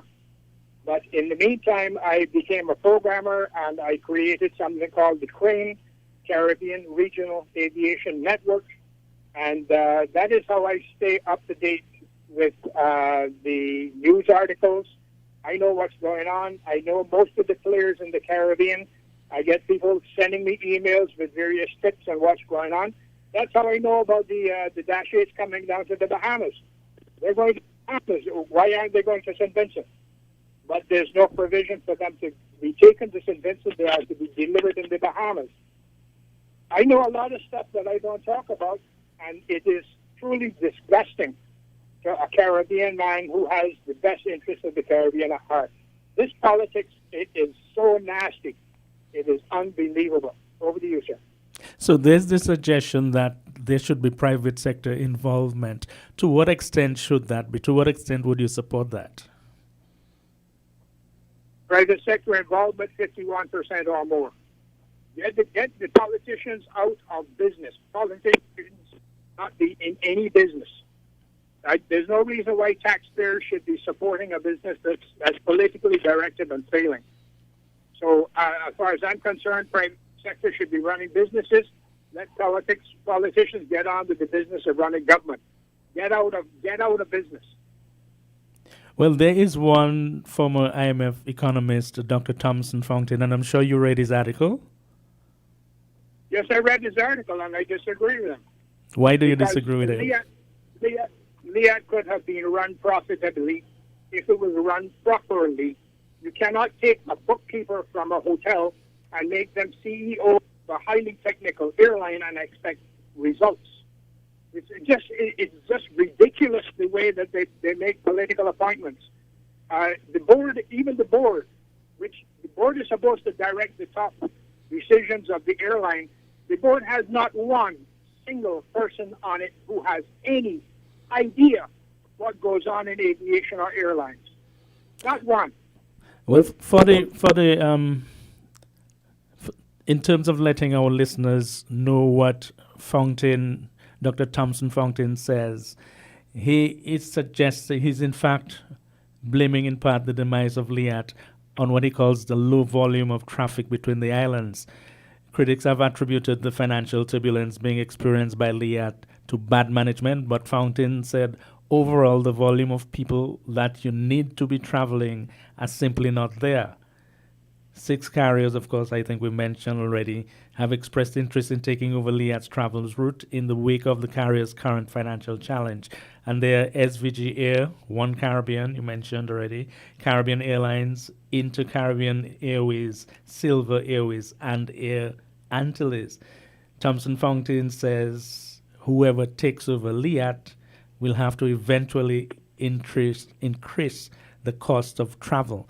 So at least you two seem to agree on that last point. No? No, sir, I don't agree. No, sir, I don't agree with that. When I first joined LIAT, I used to fly Islanders for a company called Four Island Air that was owned by Liat. In the south, it was Inter Island Air. All Islanders. We moved up eventually to Twin Otters. Islanders are 9 passengers. Twin Otters are 19 passengers. That time we had the Abro, which was 48 passengers. And you put the Islanders on what they call the thin routes. And then if there's more, then put on the Twin Otter. And if you have a heavy load, then you go up to the Avro or the Dash 8 or whatever. But what is happening now is you've got 42 seats carrying 6 passengers. You've got 72 seats carrying 16 passengers. And there's nothing smaller. Liat should have small airplanes. Either have the small airplanes or employ other airlines which have small airplanes and let them handle the thin routes. But management in Liat has been abysmal for 40 years, and the politicians, they refuse to make changes. They refuse to make it economic. They refuse to have Liat what it's supposed to be. If anybody is to blame for the fall of Liat, it is the politicians over the last 40 years. Well, they are still very much involved, and Mr. Brown says, Prime Minister Brown says, in a last-ditch effort, he has requested a meeting for next Monday, which he believes he will get, to look at the possible reorganization plan. And he says that plan should be ready by Friday. Do you think Prime Minister Motley and Prime Minister Gonzalez will agree to that meeting? No, I think Brown is wasting his time. He can take any plan he wants. They have obviously already made up their minds, and I think Prime Minister Brown would be well advised to stop wasting taxpayer money and time and get on with Liat 2020, or allow one of these 2 investors to come in and start their own airline and call it something else. What is Caribbean travel or whatever they want to call it. But I don't believe that Liat 1974 limit is going to survive. Mm-hmm. But whatever happens, it's going to be painful. Mr. Brown is talking about haircuts, and he wants the creditors as well to, well, not take a haircut, but to completely eradicate the debt that they have with Liat. Do you think that will happen at all? You know something? Years ago, Mr. Brown boasted that he had $30 million. I'm not sure Mr. Brown has any contact with the reality or the average person anymore. Because he has the money, he doesn't care. Anything can happen. He can get out of politics and he'll be fine. But there are 4 people, average people in Antigua, who are now being asked to take half of their severance and figure it out in the middle of a pandemic where nobody is being employed and prices are going up, and they're just supposed to figure it out. You know, I was on in Leal for the Pilots Association, and I always believed that the pension fund was something that was sacred. But management and politicians wanted to borrow our funds to use for operating costs and expenses in the airline, and we went to court. Twice we had to go to court and tell them no. So politicians don't really care about the average person. All they want is to get the power and make some money on the side, and that is their sole object in life. I know at the moment that some borders are still closed, but in an ideal world, how much of an impact will what is happening to Liat have on the traveling public in the Caribbean? I think things are going to be very difficult for traveling public in the next 3 weeks to 3 months. But I think things will eventually work themselves out, as they always do. Borders will open slowly.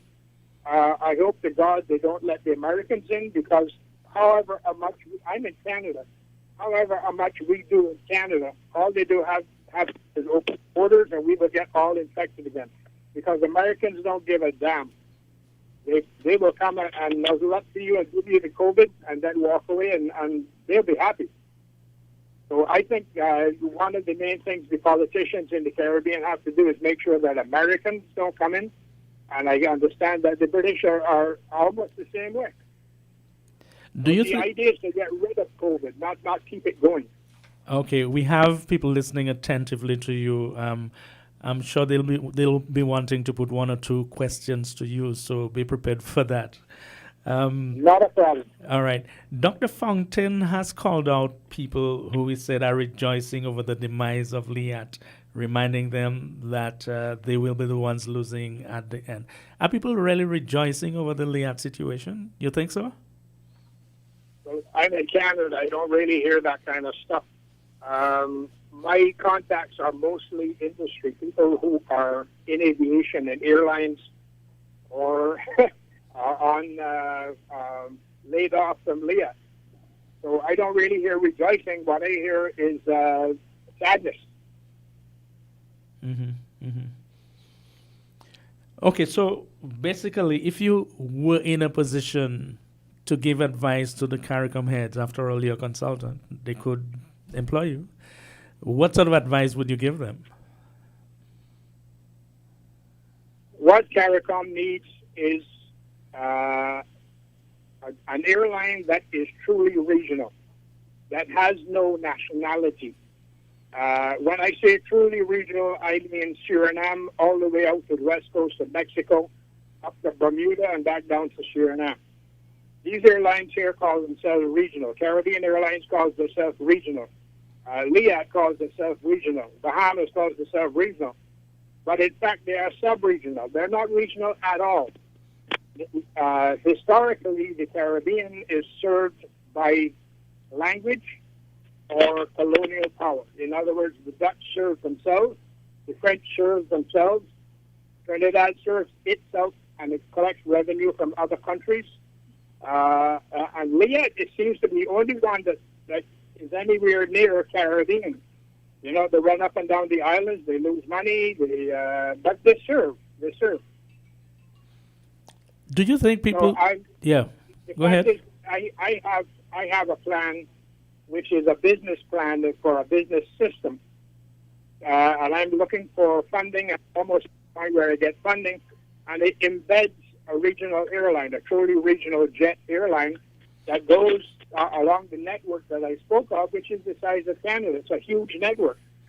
I'm waiting for the funding, and when I get the funding, I'll be moving in somewhere in the Caribbean, and I will be doing my thing regardless of what the politicians like or don't like. It will be a professionally run organization. And that is a plan you're saying will come to fruition? I have a business plan. It's about 130 pages long. I have another document with ideas and suggestions, which is almost 400 pages long. The money I'm looking for is not easy. It's over 200 million. But the point is that the airline is not the only thing that needs to earn revenue, but the rest of the business system will earn the revenue, and between them, they will be synergistic. Do you think people anticipated when we heard about COVID-19 that it would have had such a severe impact on Liat because the airline essentially wasn't traveling, wasn't making any money? As another consultant once told me, if an airline was not making money before COVID, because it definitely wasn't going to make any money during COVID. And Liat is not the only one in trouble. There are literally hundreds of airlines that have folded, and there are literally tens of thousands of airplanes that are parked. Either the airlines can't use them, or there are planes that were ordered and never delivered. I understand there are almost 400 Boeing 737 MAX parked up because nobody's taking them. Nobody wants them. Okay, we want to hear from our public as well, and we want to hear what they have to say about what you're saying. But we're just going to take a quick break to have a message or two, and we'll get back to you. So please stay on the line. This is an unprecedented announcement from Horseman's. Get up to $30,000 off and pay zero VAT on top of that. It's Horseman's Automotive Unprecedented Sales Event happening now. Yes, for the first time ever, you get up to $30,000 off and pay zero VAT on top of that. Yes, yes. Pay zero VAT and get up to $30,000 off on top of that. This has never been seen before. Unprecedented savings at the Unprecedented Auto Sales Event at Horswoods Automotive. Up to $30,000 off and pay zero VAT on top of that. Let me repeat. Up to $30,000 off and pay zero VAT on top of that. Don't miss this. It's unprecedented. Terms and conditions apply.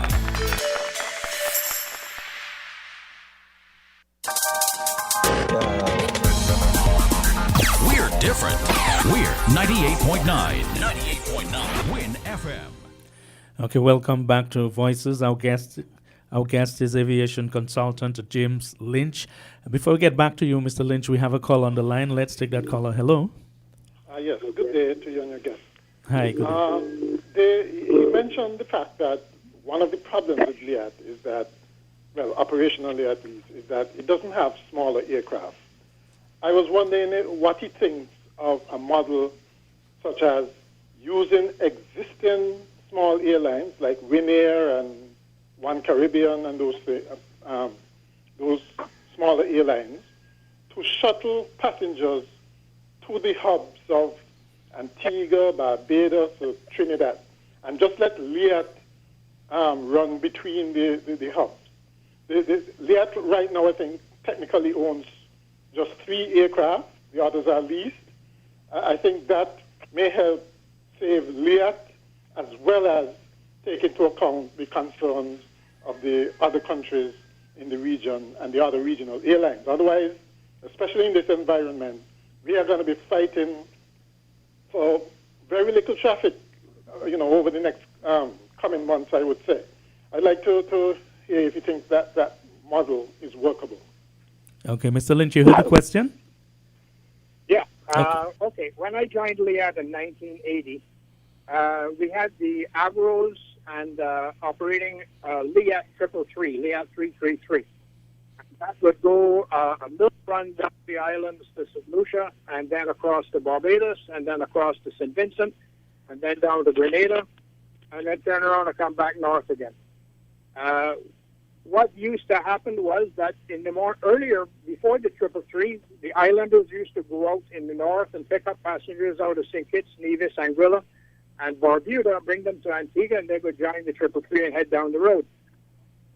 Down the road, the same thing happened in the south with Inter-Island Air.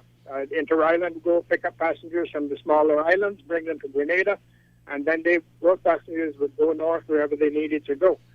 So the model is there.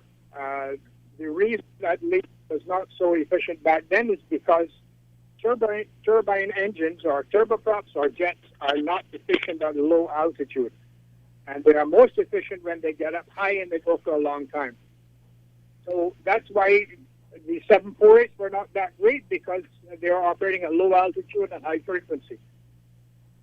But that model can be adjusted. If Liat is going to go from Antigua all the way to Barbados or to St. Lucia, then smaller airplanes, whether it's owned by Liat or owned by other airlines, could pick people up and bring them to Antigua or to Barbados or to Grenada in time to pick up the flight to go wherever they need to go. This is not brain surgery, right? This is not rocket science. It's happened before. We used to do it. But somehow management through the years have unlearned everything that they should have learned, and it never happened. This is something that we were trying to present to Liat 1974 Limited before we heard that they were going to be liquidated. I was talking with Paul Gravel of SVG Air, and he was to try and get his Twin Otters and Islanders working in the north and the south to feed Liat. But of course, nobody is listening.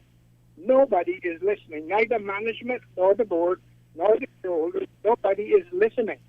They know everything, and they don't want to hear from anybody else. I don't know if that satisfies the question, but yes, it's possible, but it's not probable. Okay. You're blaming management. You're blaming the politicians. Mr. Lynch, you're blaming everybody? Not the employees, I can tell you that much. So what does that leave? management, in my opinion, I experienced management in Liat for 16 years, and I have never seen such chumps in my life. Management, political connections, political appointees, friends of management. It's all garbage. It's all garbage over the last 40 to 50 years. Now, I also question the lack of annual accounts being published for Liat for the last 40 years. One accountant told me that they're not published because it's a regional institution. That's all hogwash. If a company the size of Liat and the cost of Liat is supplied by taxpayer dollars, you cannot tell me that their accounts are private and confidential. That company belongs to the taxpayers, and the taxpayers have the right to see the accounts. Now, come on. Can you say in a nutshell what would fix Liat if it continued? What would be the recipe as far as you're concerned? For Liat 2020 you're talking about? Yes. Liat 2020 can start with 3 ATRs, or just get rid of the ATRs and let's go back to the hardy, reliable Dash 8s. The ATRs are not suited to Caribbean travel. They are soft, they break, the baggage floors are buckling, the interiors are coming off and falling apart, the seats are falling apart. The Dash 8s, after we had them for 20 or 30 years, they look brand new. So I would say start with 3 turboprops, or 5 turboprops. Let's go with 5, and let's start operating the longer sectors, Antigua Barbados, Antigua Grenada, Antigua to Margarita, Caracas, Guyana, whatever, and have the smaller airplanes feed like the previous caller said, and like we used to do. A professional company management would not play stupid games that the management now has been playing over the years. So to me, it's back to management. Do it right or don't do it at all. So to what extent are we at the crossroads in terms of Liat flying the Caribbean? But before you answer that, just hold on 1 second. I think we have a caller. Hello, caller. Go ahead, please. Okay. Yes, good afternoon, Mr. Lynch. Good afternoon. I've been listening to you, and we have different forms of management. Now, would it have made a difference if the pilots and, say, the maintenance staff had an input into the type of planes that Liat bought, or were they actually involved? Because you're talking about certain kind of aircraft not cost efficient to run in short runs. But then it was recommended that they bring the larger planes so that you could accumulate a certain amount of passengers in Antigua and then fly down. So who informed the decision? That is the question. And in relation to Antigua, was it a mistake to allow Antigua to believe that even though it's supposed to be a regional, it was their airline? I'm going to be treading a very thin ice here because in terms of ownership. I know the and what part did they? Okay. Hi, Miss Henry. Miss Henry, right. Just let him answer the question, please. Right. Go ahead, Mr. Lynch. Okay. The pilots were never consulted about the type of airplane to buy. We had Mr. Gilles Stiliatrovic from Quebec, Canada. When he was made CEO, he went out and he leased Dash 8s for us. He was the negotiator, and I found out later that Liat was paying among the highest lease rates in the world. So I'm going to leave that right there. Okay, moving on. The CEO of Caribbean Airlines made the decision himself to buy ATRs for Caribbean Airlines. And I believe Caribbean Airlines or Trinidad spent about $100 million on ATRs. He was then made CEO of Liat. because he was fired from Caribbean Airlines. And as CEO of Liat, he went to the board. He made a presentation for $100 million in ATRs. So he was presenting to a board who knew nothing about aviation, who knew nothing about airlines, and who knew nothing about airplanes. So the chairman Holder, Gene Holder, rubber-stamped the proposal, and all of a sudden Liat had 10 ATRs, or 7 or whatever ATRs they had. Then the gentleman went on to sell more $100 million in ATRs to Bahamas Air, and subsequently in Tampa, Silver Airways got ATRs. So we later understood, true or not, we later understood that the gentleman was an agent of ATR. So in Caribbean Airlines and in Liat, he had a distinct conflict of interest, but he was making millions. Probably a multi-billionaire by now. So no, the Liat, the pilots never had any input into what airplane they were going to be given to fly. Maybe that's the way it's supposed to be. But I would like to make it clear to the listeners that Liat, in my experience, and I was a pilot for 16 years there, in my experience, Liat pilots have a contract which they appreciate, and they learn the contract by heart. They know the contract by heart, and they fly, they work through the contract. They don't go outside of that contract. The pilots union association is strong because they speak with one voice. The chairman of the Pilots Association speaks for all of the pilots, not some of them, not one or two of them, but for all of them. And whenever Liat wants to deal with the pilots, they deal with one person. Okay. As you mentioned that one of Liat's biggest liabilities is a $29 million severance payment it contractually owes to its employees. Are these workers ever going to get paid properly? You said the word contract, contractually. If they don't get their money, they should sue the government. I believe that, like I said, pension funds are sacred. Severance funds are sacred. If you make a contract with somebody, especially a company making a contract with employees to pay them, then they should be paid. And if they're not paid, then they should sue.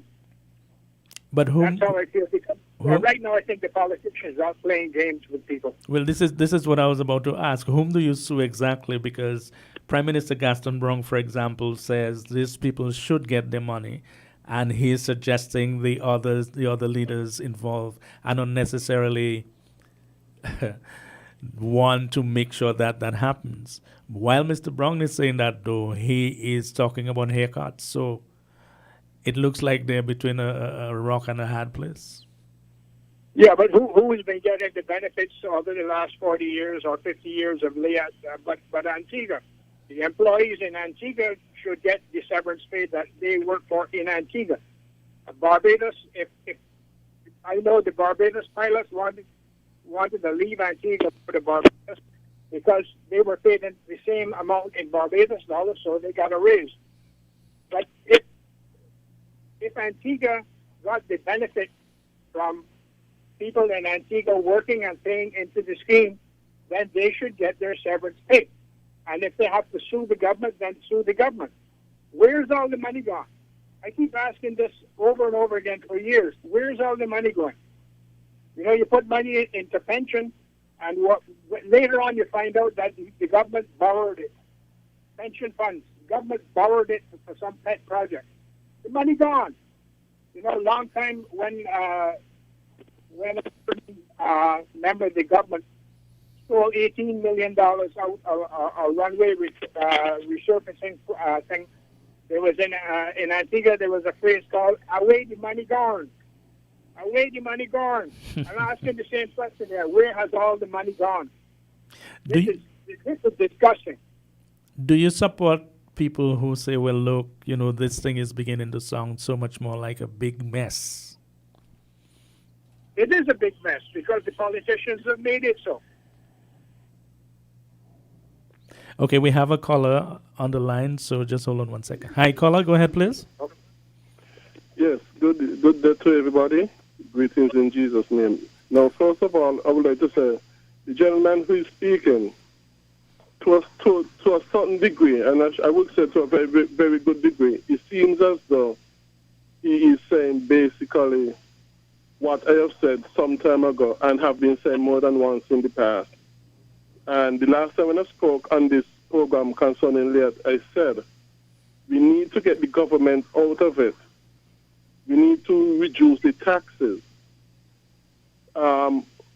We need, because once these things are run by government, politics is going to come in play, and things are going to go very negatively, very badly. So we need to get the government out of it. I would even go further than the gentleman and say that not only do we need to get the government out of it, but we also need to have Liat to be operating in a free market capitalist context. And the government is not supposed to give Liat any protectionism. If somebody wants to bring up another airline as well to compete with Liat, they should not be placed at a disadvantage because of government protectionism in favor of Liat. It should be a proper free market competition airline system that we should have if we want to receive the best in airline services. I would say that in going even further than what the gentleman is saying. Thank you. Okay, James Lynch, do you think Liat would survive under those conditions? I think Liat will survive if it had professional management and the politics were taken out of it. To address the caller's statement, the fact is that within CARICOM, we are protected from external carriers. So no external carrier can come and operate Antigua Barbados. No external carrier can come and operate from St. Kitts to Nevis. No external carrier can come and operate from St. Vincent to Grenada. We CARICOM carriers have that right under the Multilateral Air Services Agreement. So if Liat is to operate it as a professional private company, it has to come good, because there are others out there who want that business, who want that market share. Problem is, like I said, between the politicians and the aviation authorities, they have killed aviation in the Caribbean. We used to have 4 carriers in St. Lucia. We used to have 2 or 3 carriers in Grenada. There used to be 1 or 2 carriers in Barbados. You know, all over the place, we used to have little carriers with islanders and whatever, and now they're all destroyed. Even the Flying Club in Barbados, I understand, is half destroyed, because now they're imposing restrictions on where they can go and what they can do when they go to the restaurant at the Flying Club to have a drink. They even go that far. Well, if you can explain a bit the Caribbean Sun situation when they were around and they were posing competition for Liat. Caribbean Star was a private company. It was owned by a multimillionaire who was really a cook. That's why he's in jail right now. He tried to put Liat out of business by lowering fares to the point where he couldn't make money. I was told that he called all of his pilots into a room one day, and he had a guard bring in 750,000 EC dollars and throw it on the floor. And he told them, "This is what I'm losing every day." He told the pilots he was losing $750,000 EC dollars every day. He said, "Now you've got to fix this. You've got to stop wasting fuel. You got to whatever. He told them, he read them the fact that. So the reason that Caribbean Star went out of business is because they tried to kill Liat. And if they had killed Liat, then those losses would not have mattered. If you understand what I'm saying. Yes. The idea was to kill Liat and then profit, raise the fares, the travelers. Well, I raised it in the context of free market that the last caller mentioned. In the context of a free market, anybody can go and fly around the Caribbean as long as there's owned by a Caribbean citizen. Okay, and if in a free market, it's a capitalist market, If you feel like you can offer seats below cost and still somehow make money, then power to you. But you're not going to last very long. The point is that competition is good, but excessive competition with the object of killing other airlines is bad. So we will see what happens in these 6 airlines that come in to replace Liat. In the context of Liat over the years, serving the region for such a long time, can you point to positives that Liat did? Point to what, sir? Positives, good stuff Liat did, serving the region for a number of years. Almost any employee of Liat will tell you that was their best times of their life, the best time of their life. Same thing with Air Jamaica. All the comments I see on the internet about Air Jamaica is that they had absolutely the best time. They met the best people. You know, they had the best social times. Same thing with Liat. Everybody had a great experience. Not that they were partying all the time, but it was a good experience. They had to work hard sometimes. They didn't have to work hard sometimes. But all in all, they met a lot of very good people, very great people, and they had a great experience. Liat served the islands through hurricanes and earthquakes and everything. But you know, any other airline would have done the same. Okay. Point taken. All right, Mr. Lynch. Thank you very much. You've been very interesting and on the point and almost brutal sometimes as well. But I guess we need that at this stage. So you know something. It's time for brutal. It really is time for brutal. We danced around this nonsense for so long. The politicians have refused to listen for so long.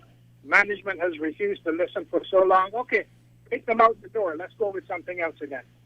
Time to go. Okay, you certainly don't mince words. And thanks very much for coming on the program and basically enlightening our audience a bit.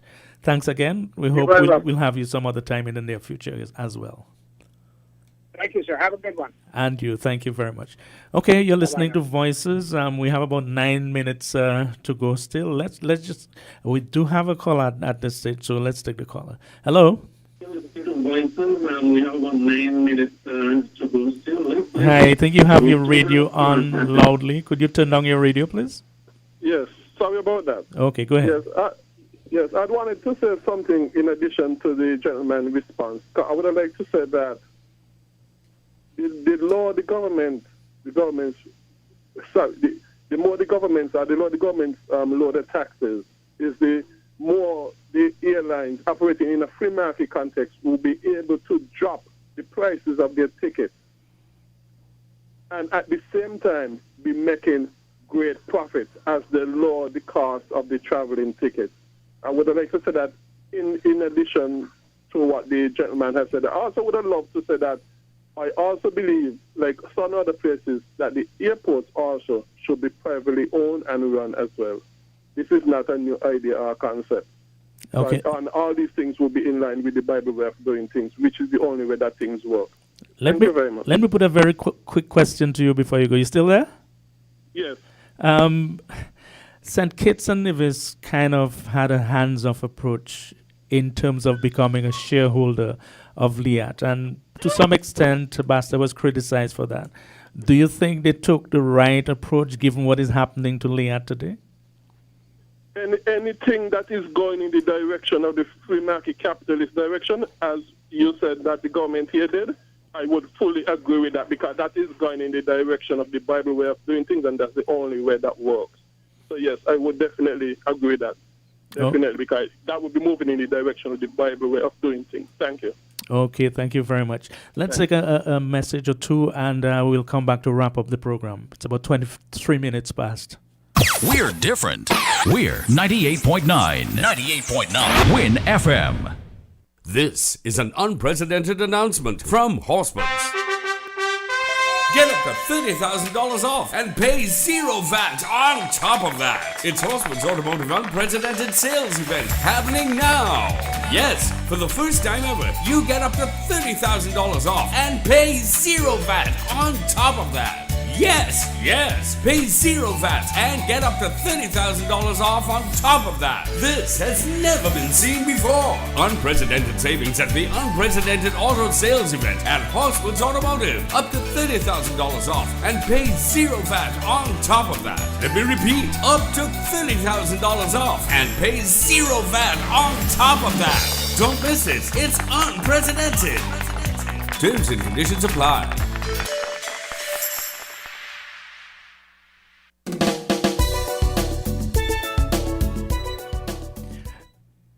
Okay, let's take this caller who has just... Oh, we just lost the caller.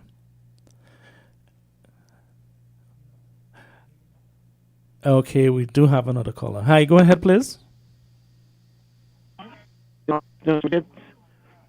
Hello, go ahead. Hello, are you there? Okay, let's try another call. Hello? They seem to be having some difficulties. Hello, go ahead. Yes, go ahead, please.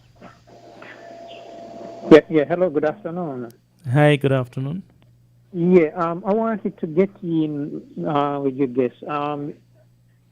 I heard him mention that Silver operated ATRs, because I fly the airline frequently, and all I know they've been using is a sub and a smaller aircraft and a twin otter.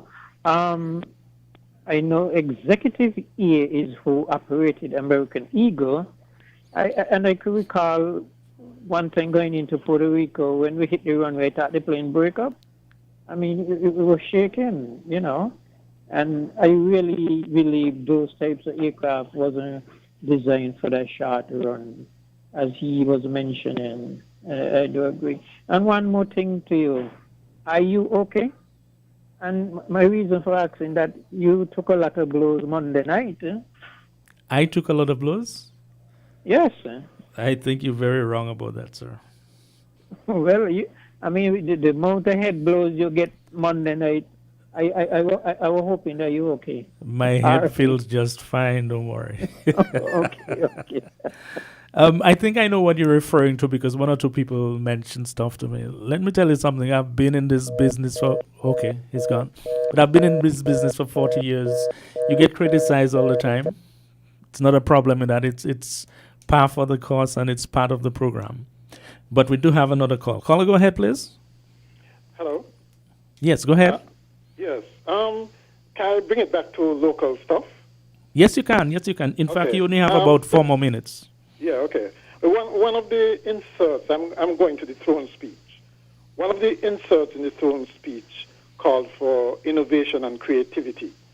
But in all honesty, I didn't see those things coming from this throne speech, right? To me, it was too backward-looking rather than forward-looking. And actually, I must look at 2015's throne speech, because I'm sure much of what was said then now too, right? What comes to mind, for instance, is the good governance agenda. They have practically wasted 5 years. It's only after the constant lobbying during those 5 years they now realize that it needs prioritization. And I'm glad to see that at least it was inserted in one of the pledges. It was an acknowledgement finally that the team unity failed to deliver on its promises. And I guess the powers that be finally persuaded or pushed them to take these things seriously, right? But caller, did you hear the full throne speech? Absolutely, I did. Because there was one looking back aspect of it, what we've done, what we were able to do, or what we think we did, and there was the looking forward part of it. But what I'm saying, the looking forward part of it, if you look at the things that the bullet pointed to be done, those were said 5 years ago. These things like like, for instance, the geothermal, agricultural diversification. They pay the usual lip service to that. But you cannot put everything in a thrown speech. For example, no, and we do not expect everything. Let me give you one example. The legislative agenda wasn't in there per se, but yet we were able to do an interview with the Attorney General, who basically has been outlining things they have on the agenda that they want to do. One of them is the 2-term limits for the office of the Prime Minister. Quick comment on that before we go. Yeah, but that's what I'm saying. Those things were in there since 2015, right? That is what I mean, that it was repetitive, right? The thing is, right, when what I expect from a throne speech, and I've heard many, including regional ones, that essentially leaves you talking for 2 weeks, debating for 2 weeks. This one was just flat. So you expected more. You expected more. Yes, I absolutely expected more and expected different. But the and one last thing, I didn't see no clarion call for unity for a collection of parties that call themselves unity. I would expect them after a hard-fought, divisive election to call for some general unity among the populace to go forward. And okay, but we're running out of time. Just wanted to point out the 2-term limits thing came back at a time when the government now is in a position to actually have it passed. So I wouldn't call that repetitive. It failed the first time. You're just looking at one thing. But this is you gave that as an example, you see, which is why I'm pointing to that. Himself, Say that again? If you listen to the Attorney General himself outline the legislative agenda at the meeting, the Leadership Matters meeting, it's things that was supposed to be that was said to be the mantra. He admitted it was being a mantra since in 2015, and now they come back 2020. Well, we just have to wait. Clearly they didn't finish. Clearly they didn't finish, and they have another opportunity to continue. Do anything. But we have to live it. We have to live it there now, though. Yeah, but thank you very much. Okay. Thanks a lot. All right, this is today's Voices, and of course we'll have another program tomorrow. You'll have a different host, though. I'm Ken Richards, and as usual, I enjoyed hosting the program. Thank you very much. Make your house a dream home with a Horseman's Reno loan. Yes, come to Horseman's today and ask about our home renovation loans of up to $35,000 unsecured. Yes, home renovation loans for as much as $35,000 unsecured over 4 years plus no money down.